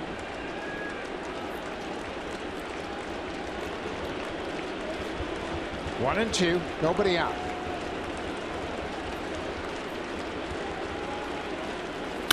Ground ball. Encarnacion makes a good throw to Donaldson, who returns the favor.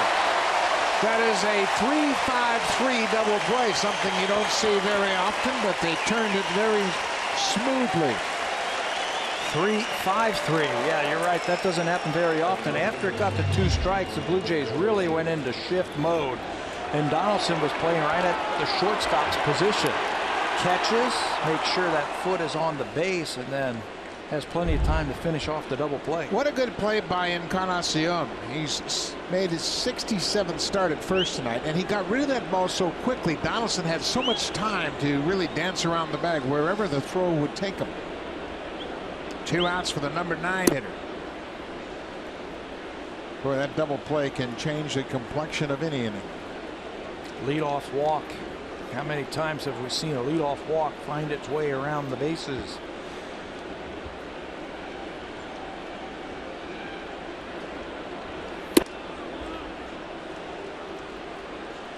Two and 0. The Yankees clinging to faint hopes for a wild card berth. Started play tonight. They were 3 games back of the second wild card spot. There's a strike. Joe Girardi, when the Yankees made all those trades and traded Miller, Chapman, and Beltran, he said, I'm not waving the white flag. I'm in this thing to win. And the writers today kept asking him, who's going to start on Monday? And he kept saying, I'm worrying about today. Well, who's going about next year? He says, I'm thinking about winning today. Well, Benoit pushes a leadoff walk, the double play in the pop out. He has another terrific inning in the 7th. Blue Jays will bat bottom of the 7th with a 3-0 lead.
bases. They're set to bat in the bottom of the 7th, and they will face a new pitcher.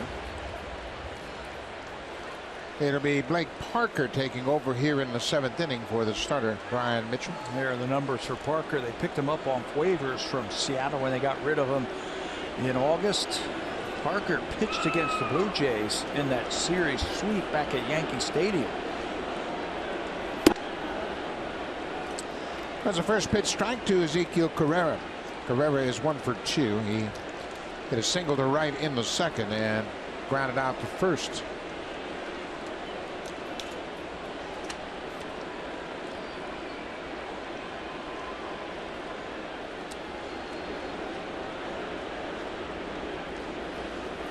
Carrera bunts a beauty down the third baseline. Headley, no chance. No chance.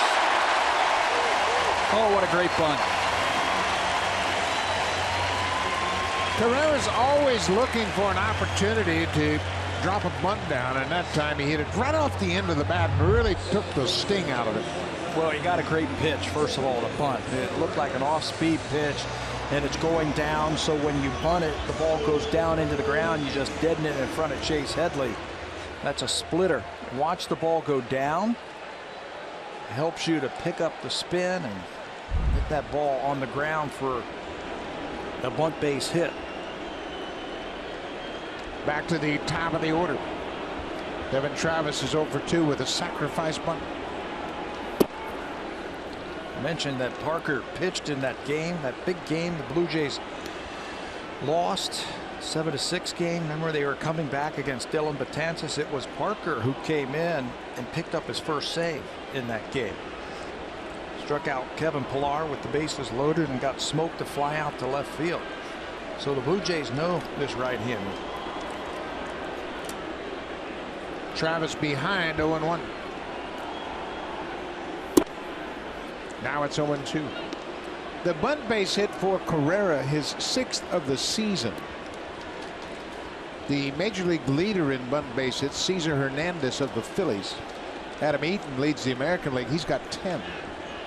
But that's pretty good production. Yeah, for a part-time player. Yep. What a weapon for him.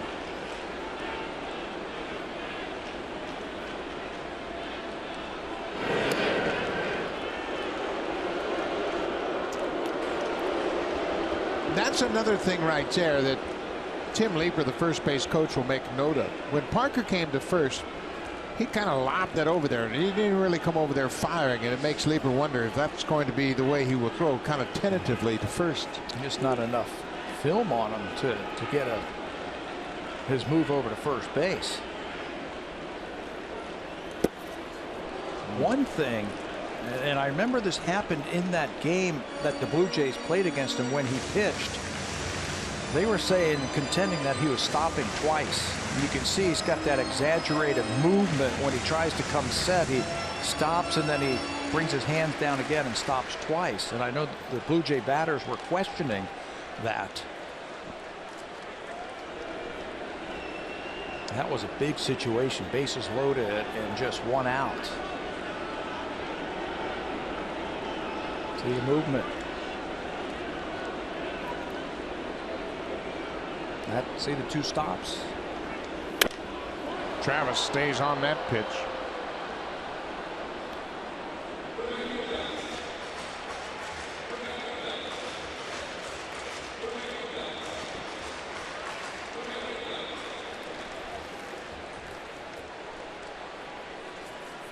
One and 2, nobody out.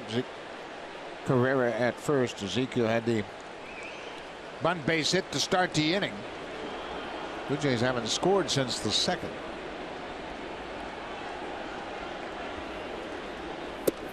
Way outside. Romine, the catcher, hasn't thrown very well. Excuse me, now it's McCann. McCann pinch hit for Romine. There's Bryant behind the plate. McCann has caught 23% of the base runners.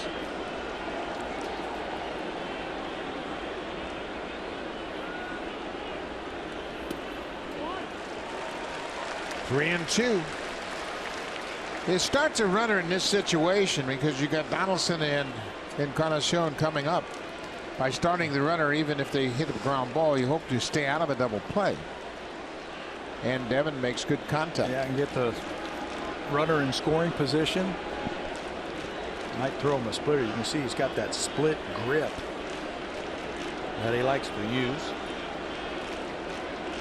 Carrera's got a good lead. There he goes. Line drive past Gregorius into center, and Carrera will go to third. Devin Travis with a 3-2 base hit. Back-to-back hits here in the seventh for the Blue Jays. Good start. He had a 17-game hit streak stopped in his last game when he starts one right here with that big base hit. They start the runner. And watch the middle infielders. It's the second baseman covering. And luckily for the Blue Jays, if Gregorius is covering, that's a line drive double play. They guess wrong. They start the second baseman to cover, and then Carrera can go first to third on that base hit. So the Blue Jays threatening to add to their lead. As we mentioned, they haven't scored since the second, and they need to get something going here. When they scored in the second, it was a bases loaded walk. Well, they got the right guys coming up. Carrera and Travis has set the inning up for him. The infield in for New York. Interesting. You saw John Gibbons giving Louis Rivera, the third base coach, instructions about whether they play contact or not here.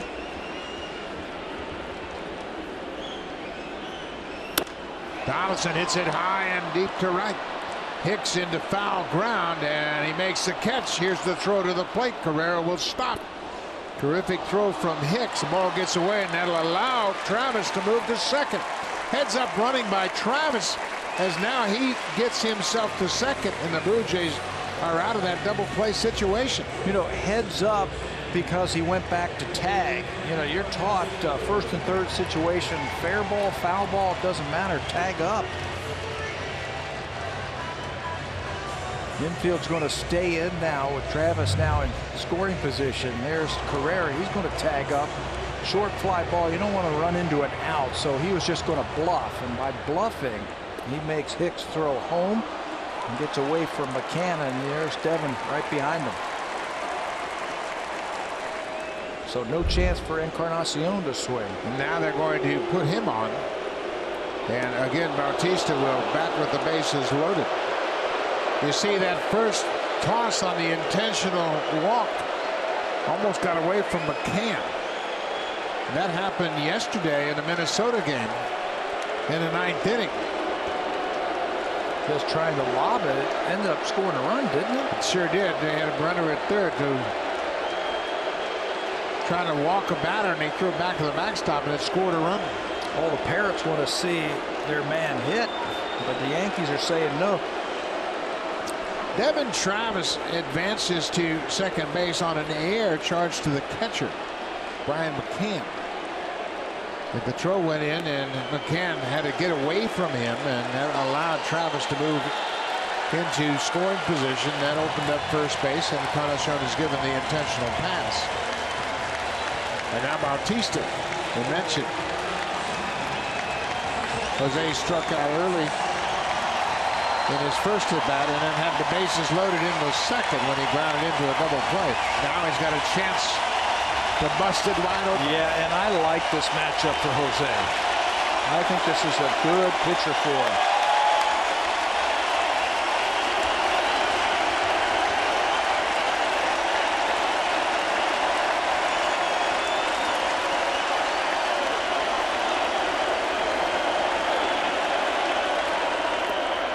First pitch, breaking ball, no swing, according to Dan Bellino down at first.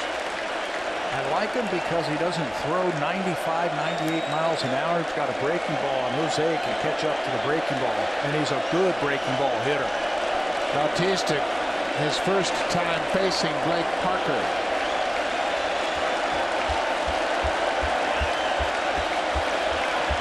Blue Jays have stranded 5 so far in this game.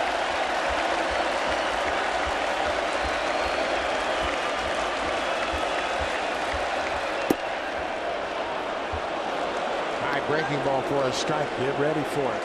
They struck out Kevin Pillar with that breaking ball, if you remember that 3-2 breaking ball. So get ready for it. He's going to throw you one.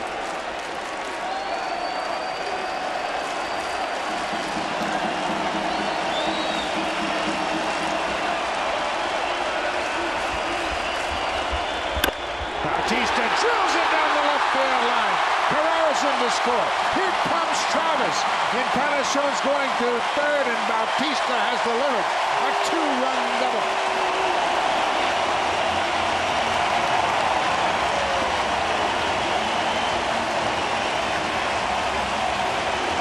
Told you I love that matchup, Bautista versus Parker.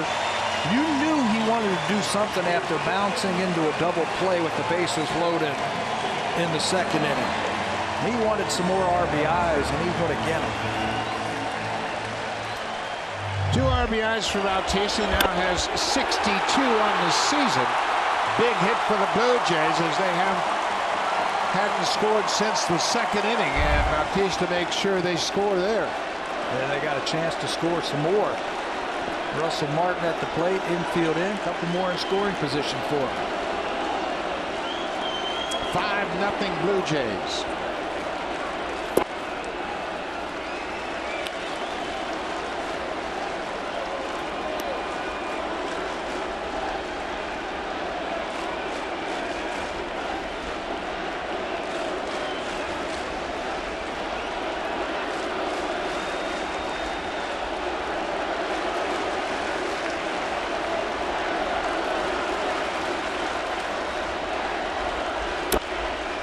Martin looking for that curveball.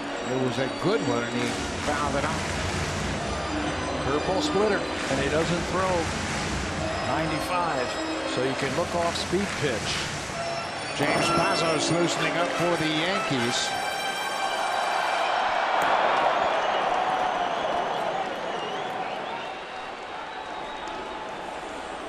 Two runs in here in the 7th.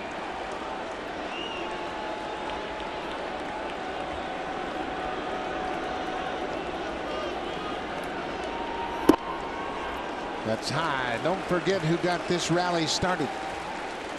Ezekiel Carrera with a leadoff bunt. He's a spark. He helped the Blue Jays, and he was involved in that second inning when they scored a run. Pillar had an infield hit, and Zeke pulled the ball into right field, got him into scoring position. Pillar and Carrera have 4 of the Blue Jays' 9 hits. Anytime they can get the bottom of the order on base, turn it over to the run producers, and the Blue Jays are in good position to win. 2 balls and a strike to Martin.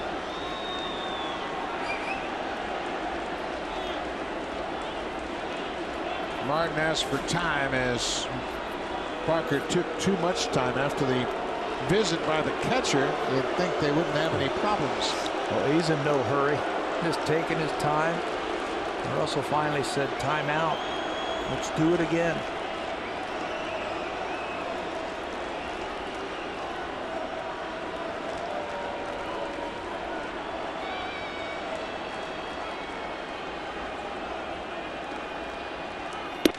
Inside. 3-1 now to Martin.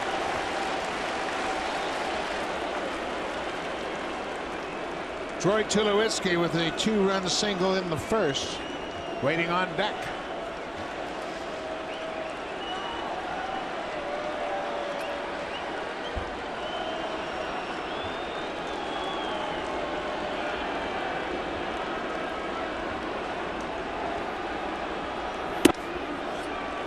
Fastball strike.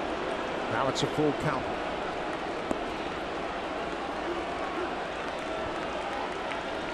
Russell Martin with 73 RBIs on the season. Encarnacion at third, Bautista at second.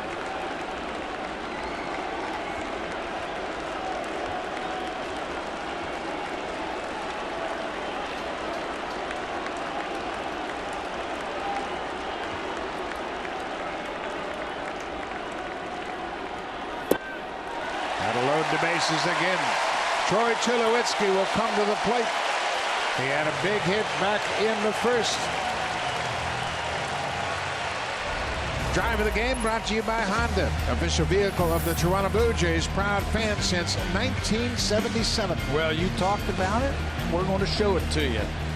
Bases loaded, and Tulo gets the Blue Jays their first runs of the night with this base hit into the gap in left center field. Scores Donaldson and Encarnacion. A couple of RBIs, and he was fired up for Tulo. That gives Tulo 75 RBIs, and now he's got a chance to drive in some more. That was our drive of the game.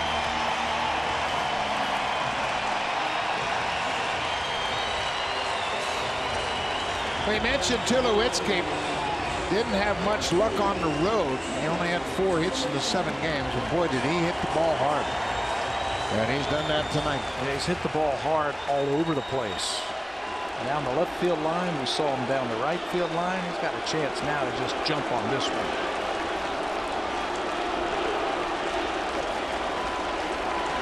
One out, the bases are loaded.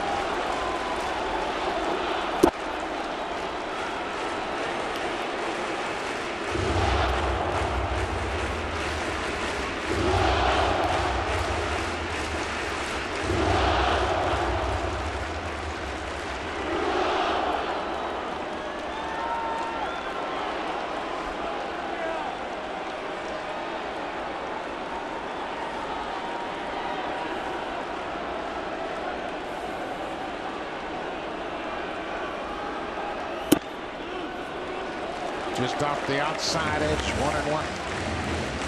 You can see Troy's been paying attention. He's throwing a lot of off-speed pitches to these right-handed batters. And it looked like the message from pitching coach Larry Rothschild was, hey, you got to use your fastball too. So he throws a couple of first pitch fastballs. Tulowitzki with his single has 13 hits against the Yankees this season. He's driven in 6, and he's got a chance to build on those numbers. Yankees trailing 5-0. Tulowitzki can break it wide open.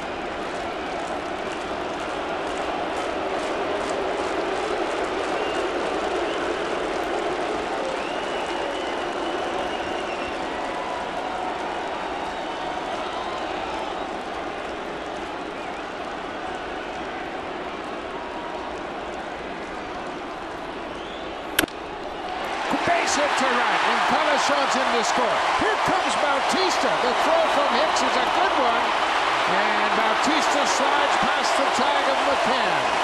A 4-ribby night for Tulowitzki. Boy, that's how you produce runs right there, by using the whole field. Keep swinging. You're going to find the holes, and Troy Tulowitzki's had a great night tonight. 2 bases loaded singles accounting for 4 RBIs.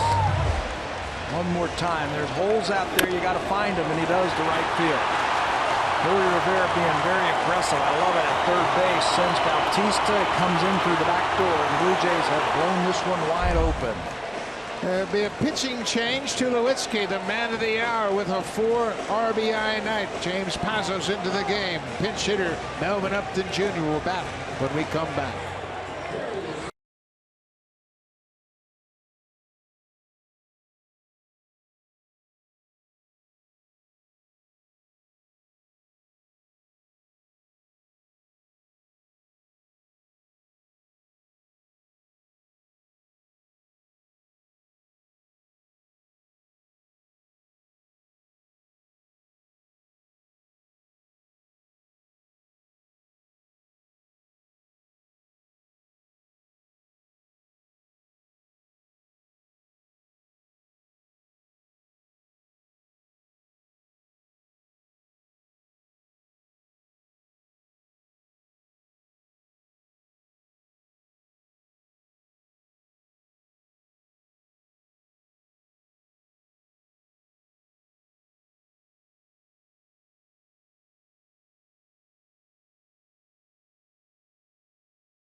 delivered a 2-run double down the left field line with the bases loaded, and then he makes a nifty slide around the tag by Brian McCann.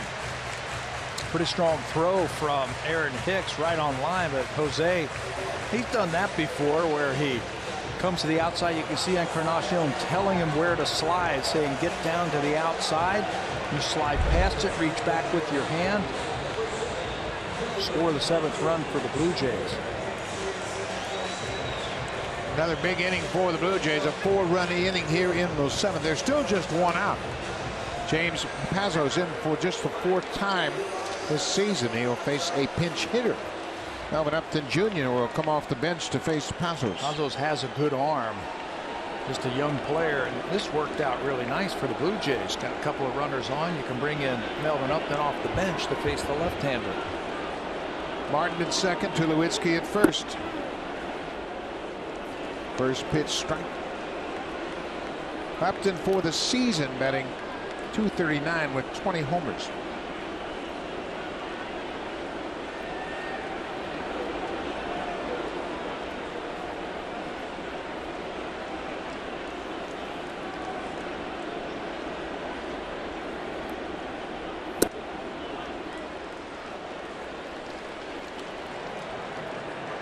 Aaron Luke appears to be ready down in the bullpen, just standing by. Danny Barnes, he too has a baseball in his hands. We got 2 lefties coming up now. Blue Jays have widened this lead by 7. So John Gibbons is going to go to some other relievers. Upton gets a base hit into center. Martin's going to stop, and they throw behind the runner. Ellsbury had conceded that Martin was going to go, but Upton delivers a pinch hit single, and the bases are loaded again. Line drive, and it looked like Russell had to wait momentarily, just a little bit, just to make sure this ball wasn't caught. You see him hesitate just a little bit, so he was coming around thinking he had to hustle, but they put the stop sign up. You see he's got his eyes down on the base, and then he hears get back, puts on the brakes the only way he knows how, goes into a slide. Bases are loaded. Kevin Pillar has had a good night at the plate. He's 2 for 3, scored a run in the 2nd. First pitch strike.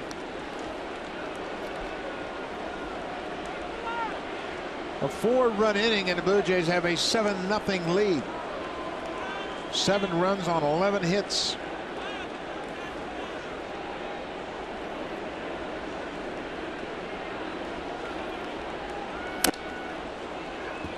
We're in the 7th inning. Everybody has either scored a run or gotten a hit in the lineup. That's the kind of balance you want to see. Yep, up and down the lineup. 7-11. 7 runs on 11 hits.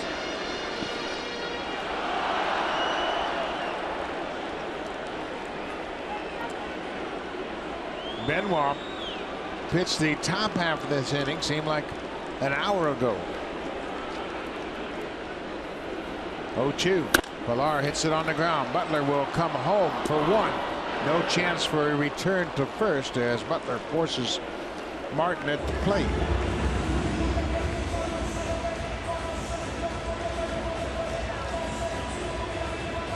The runners move up. Now it's bases loaded, 2 outs for the man that got it all started, Ezequiel Carrera. Carrera started the inning with a beautiful bunt up the third baseline for a base hit.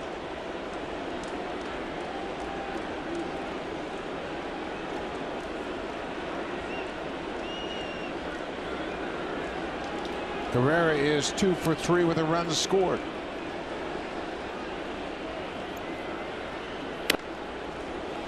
Left-handers have not been a problem for Carrera this season. He's hit .389 against the lefties. Going to have to turn it up a notch. Pazos has a good arm. His fastball is 96, and he throws a slider also, but pretty good arm. Check that. Carrera's batting average a mere .369. That's it. That's just it. .369. Chases that high fastball. 96 from Pazos. There's that arm you were talking about. He's got a good arm. He just needs a little bit more experience Yankees always seem to come up with these guys out of their farm system. They come up and throw 96, 97 in their bullpen.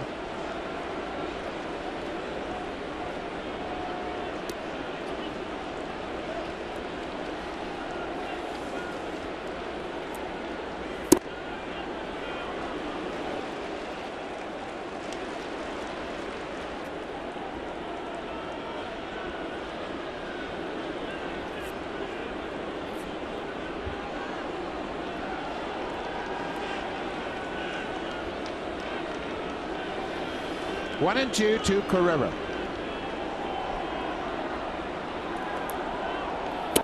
Breaking ball inside.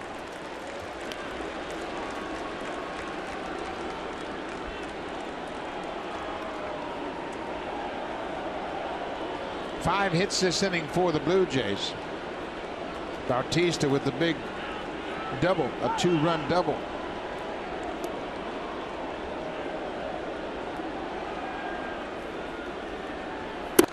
Way inside. The Yankees issued a bases loaded walk in the second. That was the starter, Brian Mitchell. He walked in Encarnacion. Edwin's been on base 3 times tonight. Martin's been on base 3 times tonight. Pillar's been on base 3 times tonight. Herrera trying to get on base 3 times. 3 and 2. Look for a fastball. Runners will be moving on the pitch. There they go. Cut on and miss. Carrera strikes out. The Blue Jays leave the bases loaded, but they put up a 4 spot in the bottom of the 7th and have taken a commanding 7-0 lead. Brett Cecil into the ballgame for the Jays.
Into the ball game, making his 50th appearance of the season. He's 1-7.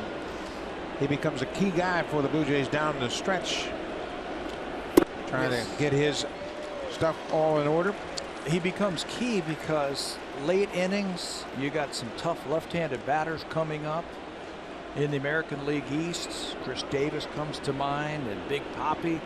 So Brett Cecil becomes very important in the last 10 games of the season. Pitch and get that breaking ball over, and he's been doing that much better. Cecil can neutralize lefties, of course, but when he gets that curveball working, he can shut down righties as well. He last pitched in that last game. There's a ground ball. Faced one batter, struck him out.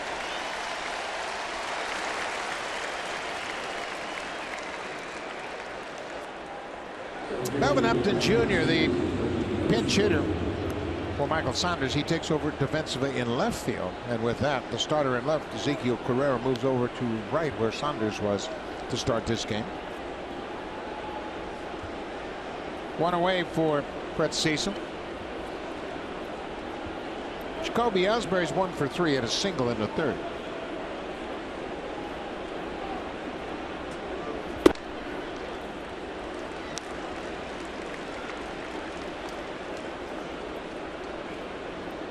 Blue Jays hold a 9-6 advantage over New York in the season series. The Yankees swept them at Yankee Stadium last time these two clubs met. The Blue Jays are trying to extend their winning streak to 6 straight games against the Yankees here in this ballpark. They have not had a win streak longer than 5 games since '92 and '93 against the Yankees. They had a 7-game win streak at home against New York then. Ellsbury called out on strikes. 2 away. This copyrighted telecast is presented by authority of Rogers Blue Jays Baseball Partnership and may not be reproduced or retransmitted in any form. And the accounts and descriptions of this game may not be disseminated without the express written consent of Rogers Blue Jays Baseball Partnership. Well, the Blue Jays have played a complete game tonight. They have a couple of big hits with the bases loaded. They've had a couple of great bunts. They've run the bases well, and they've got a great effort from their starter and the bullpen. You were just mentioning that series back at Yankee Stadium earlier this month when the Yankees swept the Blue Jays. 3 great games. All 3 of those games were close games. They could have gone either way for either one of these teams. There's a strike. Blue Jays lost by 2 runs the first game. They lost by a run. Remember that 7-6 game when they had some runners on, then they lost 2-0. I mean, so these teams evenly matched, and the Jays, you know, they could have easily swept that series.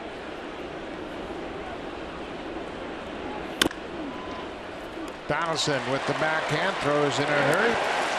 Gary Sanchez is thrown out. Good inning for Brett Cecil. Gets the 2 lefties and a righty. Go to the bottom of the 8th, 7-0 Blue Jays. Now time for a Blue Jays Central update. Here's Jamie Campbell and Greg Zahn in the Samsung broadcast studio.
Fan since 1977.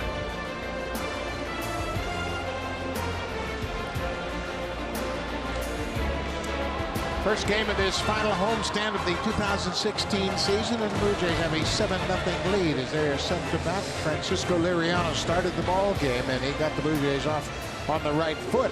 This will be Ben Heller, the fourth Yankee pitcher to work tonight, his ninth appearance. The Blue Jays saw him in New York. Yeah, and they saw a good arm. They got him from the Cleveland Indians in the Andrew Miller trade. He was voted by Baseball America as having the best fastball in the Indians organization. Another one of those relievers who comes in and just throws gas. Problem that he had against the Blue Jays is he couldn't command it and couldn't control it. Pitched in a couple of the games there and didn't last very long. But he's got a tremendous arm.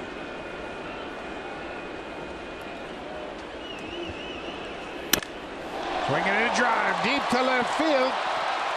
And that ball is off the wall. There goes Travis to second. Devin Travis's second consecutive hit tonight. He singled and scored in the seventh. He hits a leadoff double here in the eighth. He has such a nice little short swing with some power behind it. That is a line drive right off the top of the wall for extra bases. Nice free and easy swing.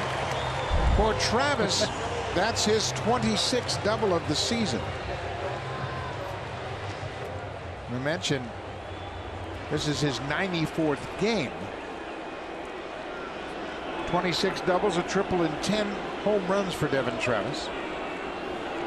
Josh Donaldson is 0 for 3. He had a very effective at bat in the first. He reached on an error and scored the first Blue Jay run on the Troy Tulowitzki 2-out 2-run double in the first. Lovely approach that we have seen tonight from the Blue Jay batters, using the whole field.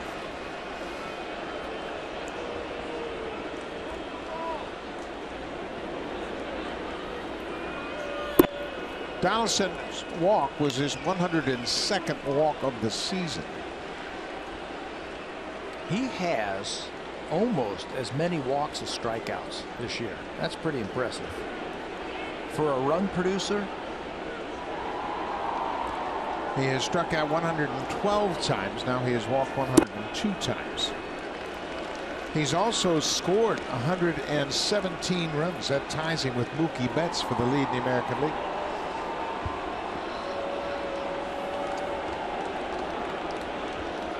And Donaldson has 94 ribbies, certainly within reach of 100 again.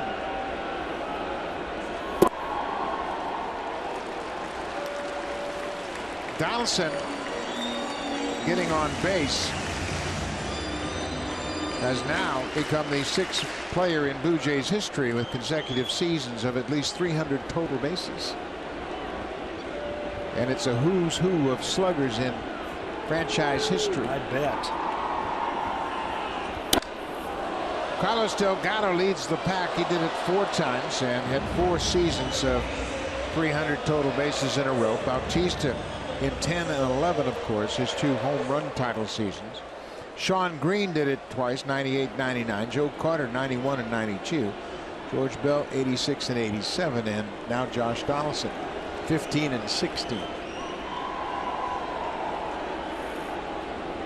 Full count to Donaldson, nobody out. Swinging a drive deep to left. Get up, ball. It is gone. Josh Donaldson, number 36. And he was just out in front of it a little bit. And it still got enough. You know, they talk about sliders speeding up your bat. Well, there's a prime example of it right there. It speeds up your bat and you catch it out in front as he inches closer to that century mark for RBIs of the season. That's going to be 96 for JD to go along with 36 long ones. But a slider, and his approach was good. Everything stayed right in there, and you catch it out in front. And when home run hitters do that, the ball's not coming back. Edwin Encarnacion. Edwin. Slider. Get it out there. Right down the line. A second deck homer for Donaldson. 36 home runs, 96 RBIs. And 118 runs scored. He has now taken the lead in that department. Knocks himself in.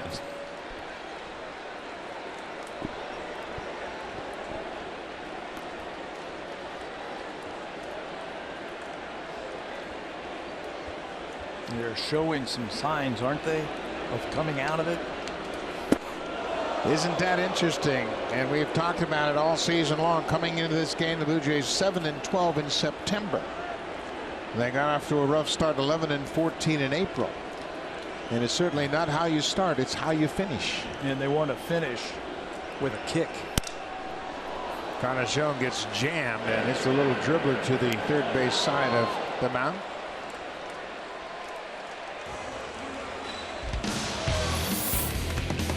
Swing for the fences and save during the DIY Expert Sale.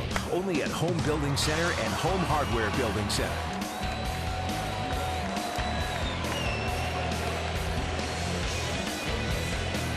This is one of the most balanced attacks we have seen in a while from this Blue Jays lineup. Everybody getting into the act. Josh Donaldson with his new high top kicks and short pants had a good night. He got it started. He scored the first run, and he's driven in the last two. Jose Bautista had a big hit for this ball club into the seventh. A two-run double.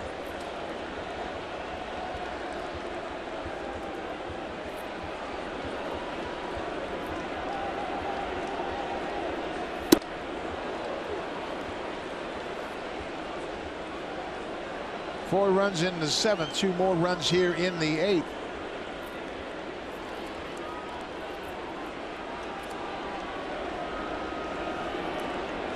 Hit him. Pitch up and in.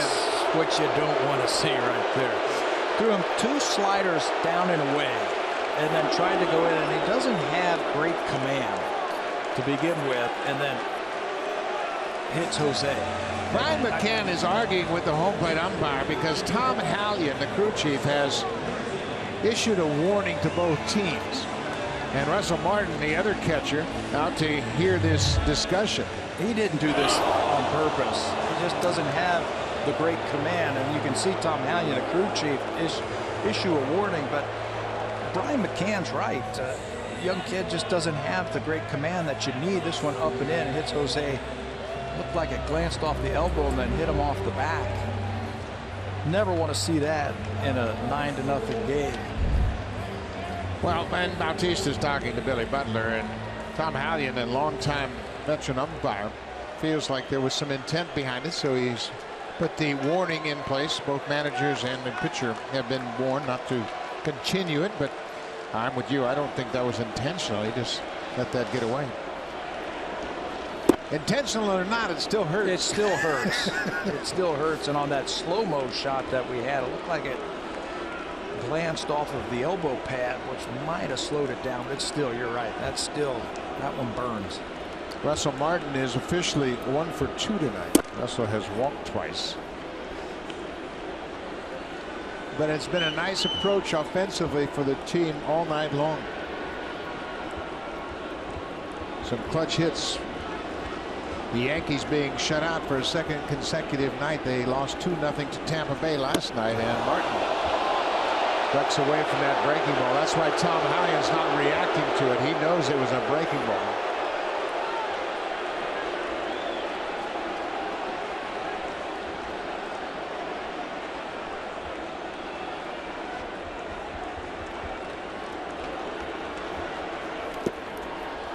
Breaking ball in the dirt. McCann goes after it.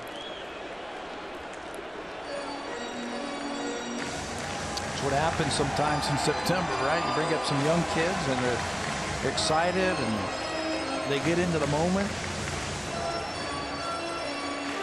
There was no intent there. That's veteran Kirby Yates starting to loosen up.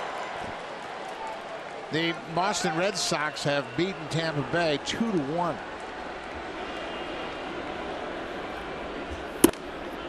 David Ortiz hit the home run in the first inning off Chris Archer, and that's the only runs they scored. Tampa Bay scored a run in the bottom of the second, and that's how it finished.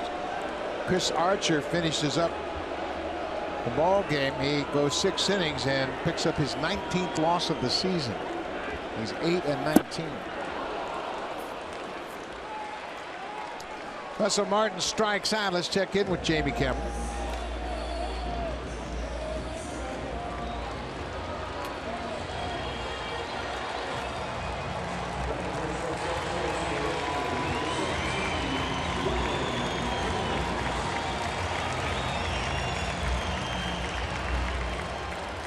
Well, that's really interesting. The Orioles hanging in there. They lost 4 straight to Boston, and now they've tied it up in the bottom of the 9th. Because they can hit home runs. Never out of a game. Ryan Goins comes on to bat for Troy Tulowitzki. What a night for Tulowitzki. A 4 RBI night. A 2-run single in the first, a 2-run single in the 7th.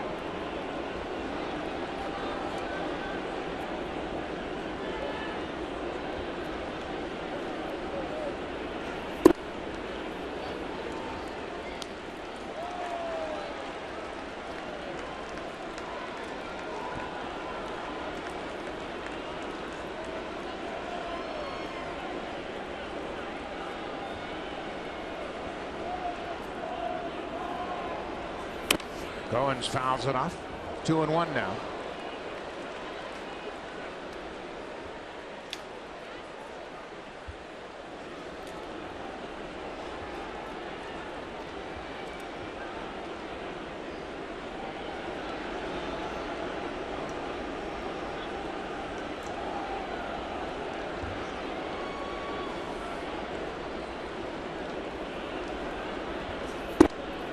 Outside, it's 3-1. Goins at bats have been limited this season. Just 180 at bats, batting 189. As a pinch hitter, he's 0 for 4. Bautista with Billy Butler way behind him. And there's a pop down the left side. And that's going to drop on the warning track.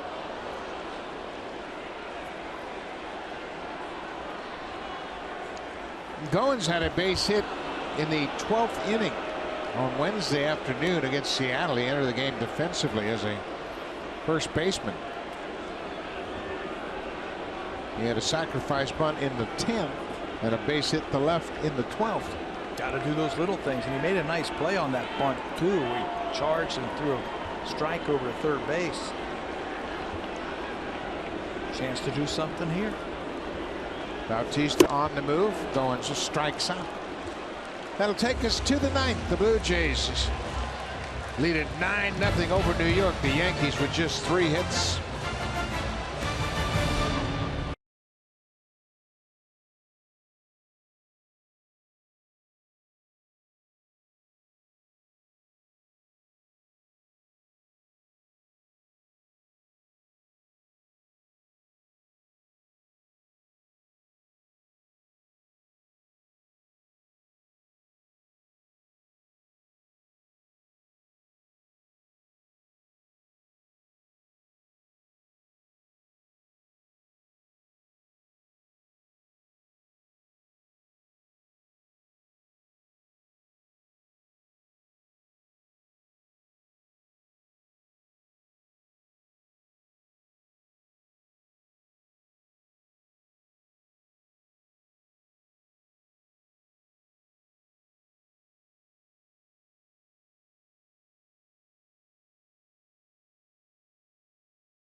Game tomorrow night, Canada, Russia, the World Cup of Hockey semifinal tomorrow on CBC and Sportsnet 360 to the 9th with Buck and Pat.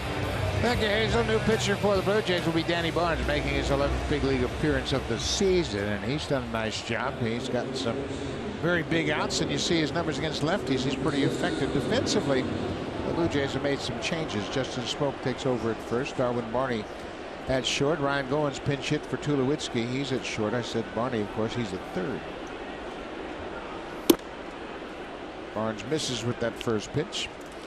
This is Tyler Austin, the young first baseman. He's got 3 home runs, and he homered against Aaron Sanchez in New York. He's got some power to right field now.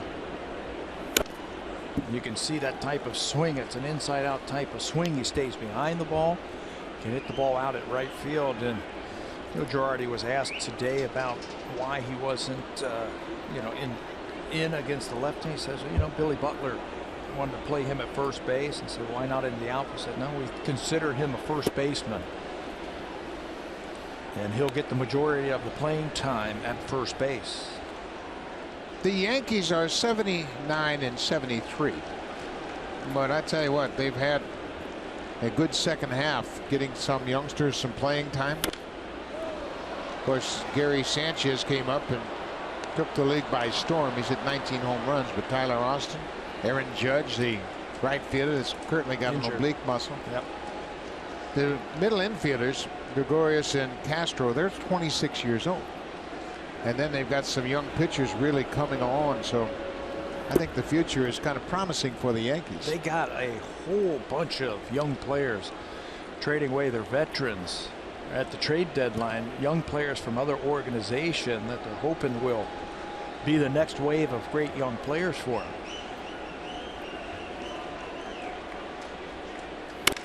3-2 on the ground. Goins gets a chance. In time, 1 away. Now for a preview of what's coming up on Sportsnet Central. Here's Eric Thomas and Ken Reed.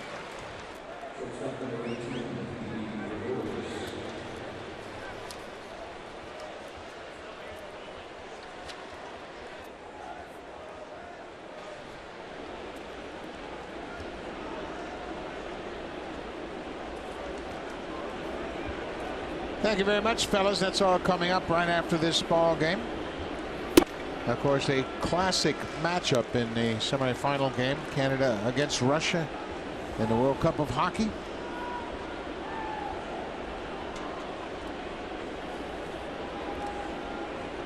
D.D. Gregorius, the Yankee shortstop, is 0 for 2. You talk about a destination for sports fans. There are sports junkies that are jammed into this city.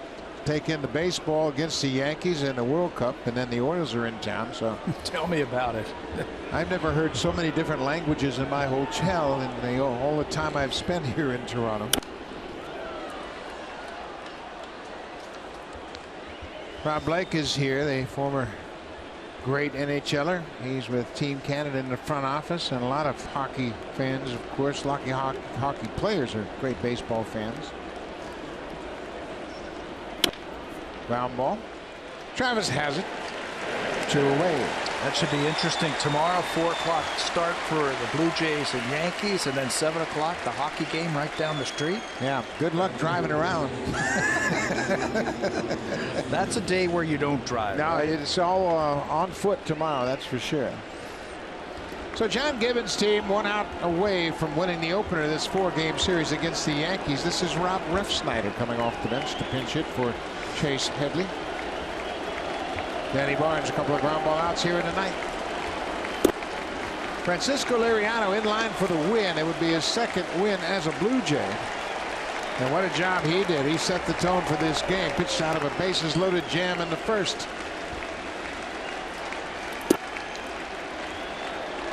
Liriano for the Blue Jays will improve to 2-2.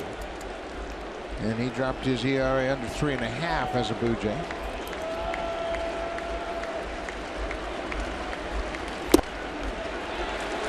Good pitch. That was the closest the Yankees came to scoring in that first inning. They shut the door that inning, and they haven't come close. Danny Barnes trying to finish this one off.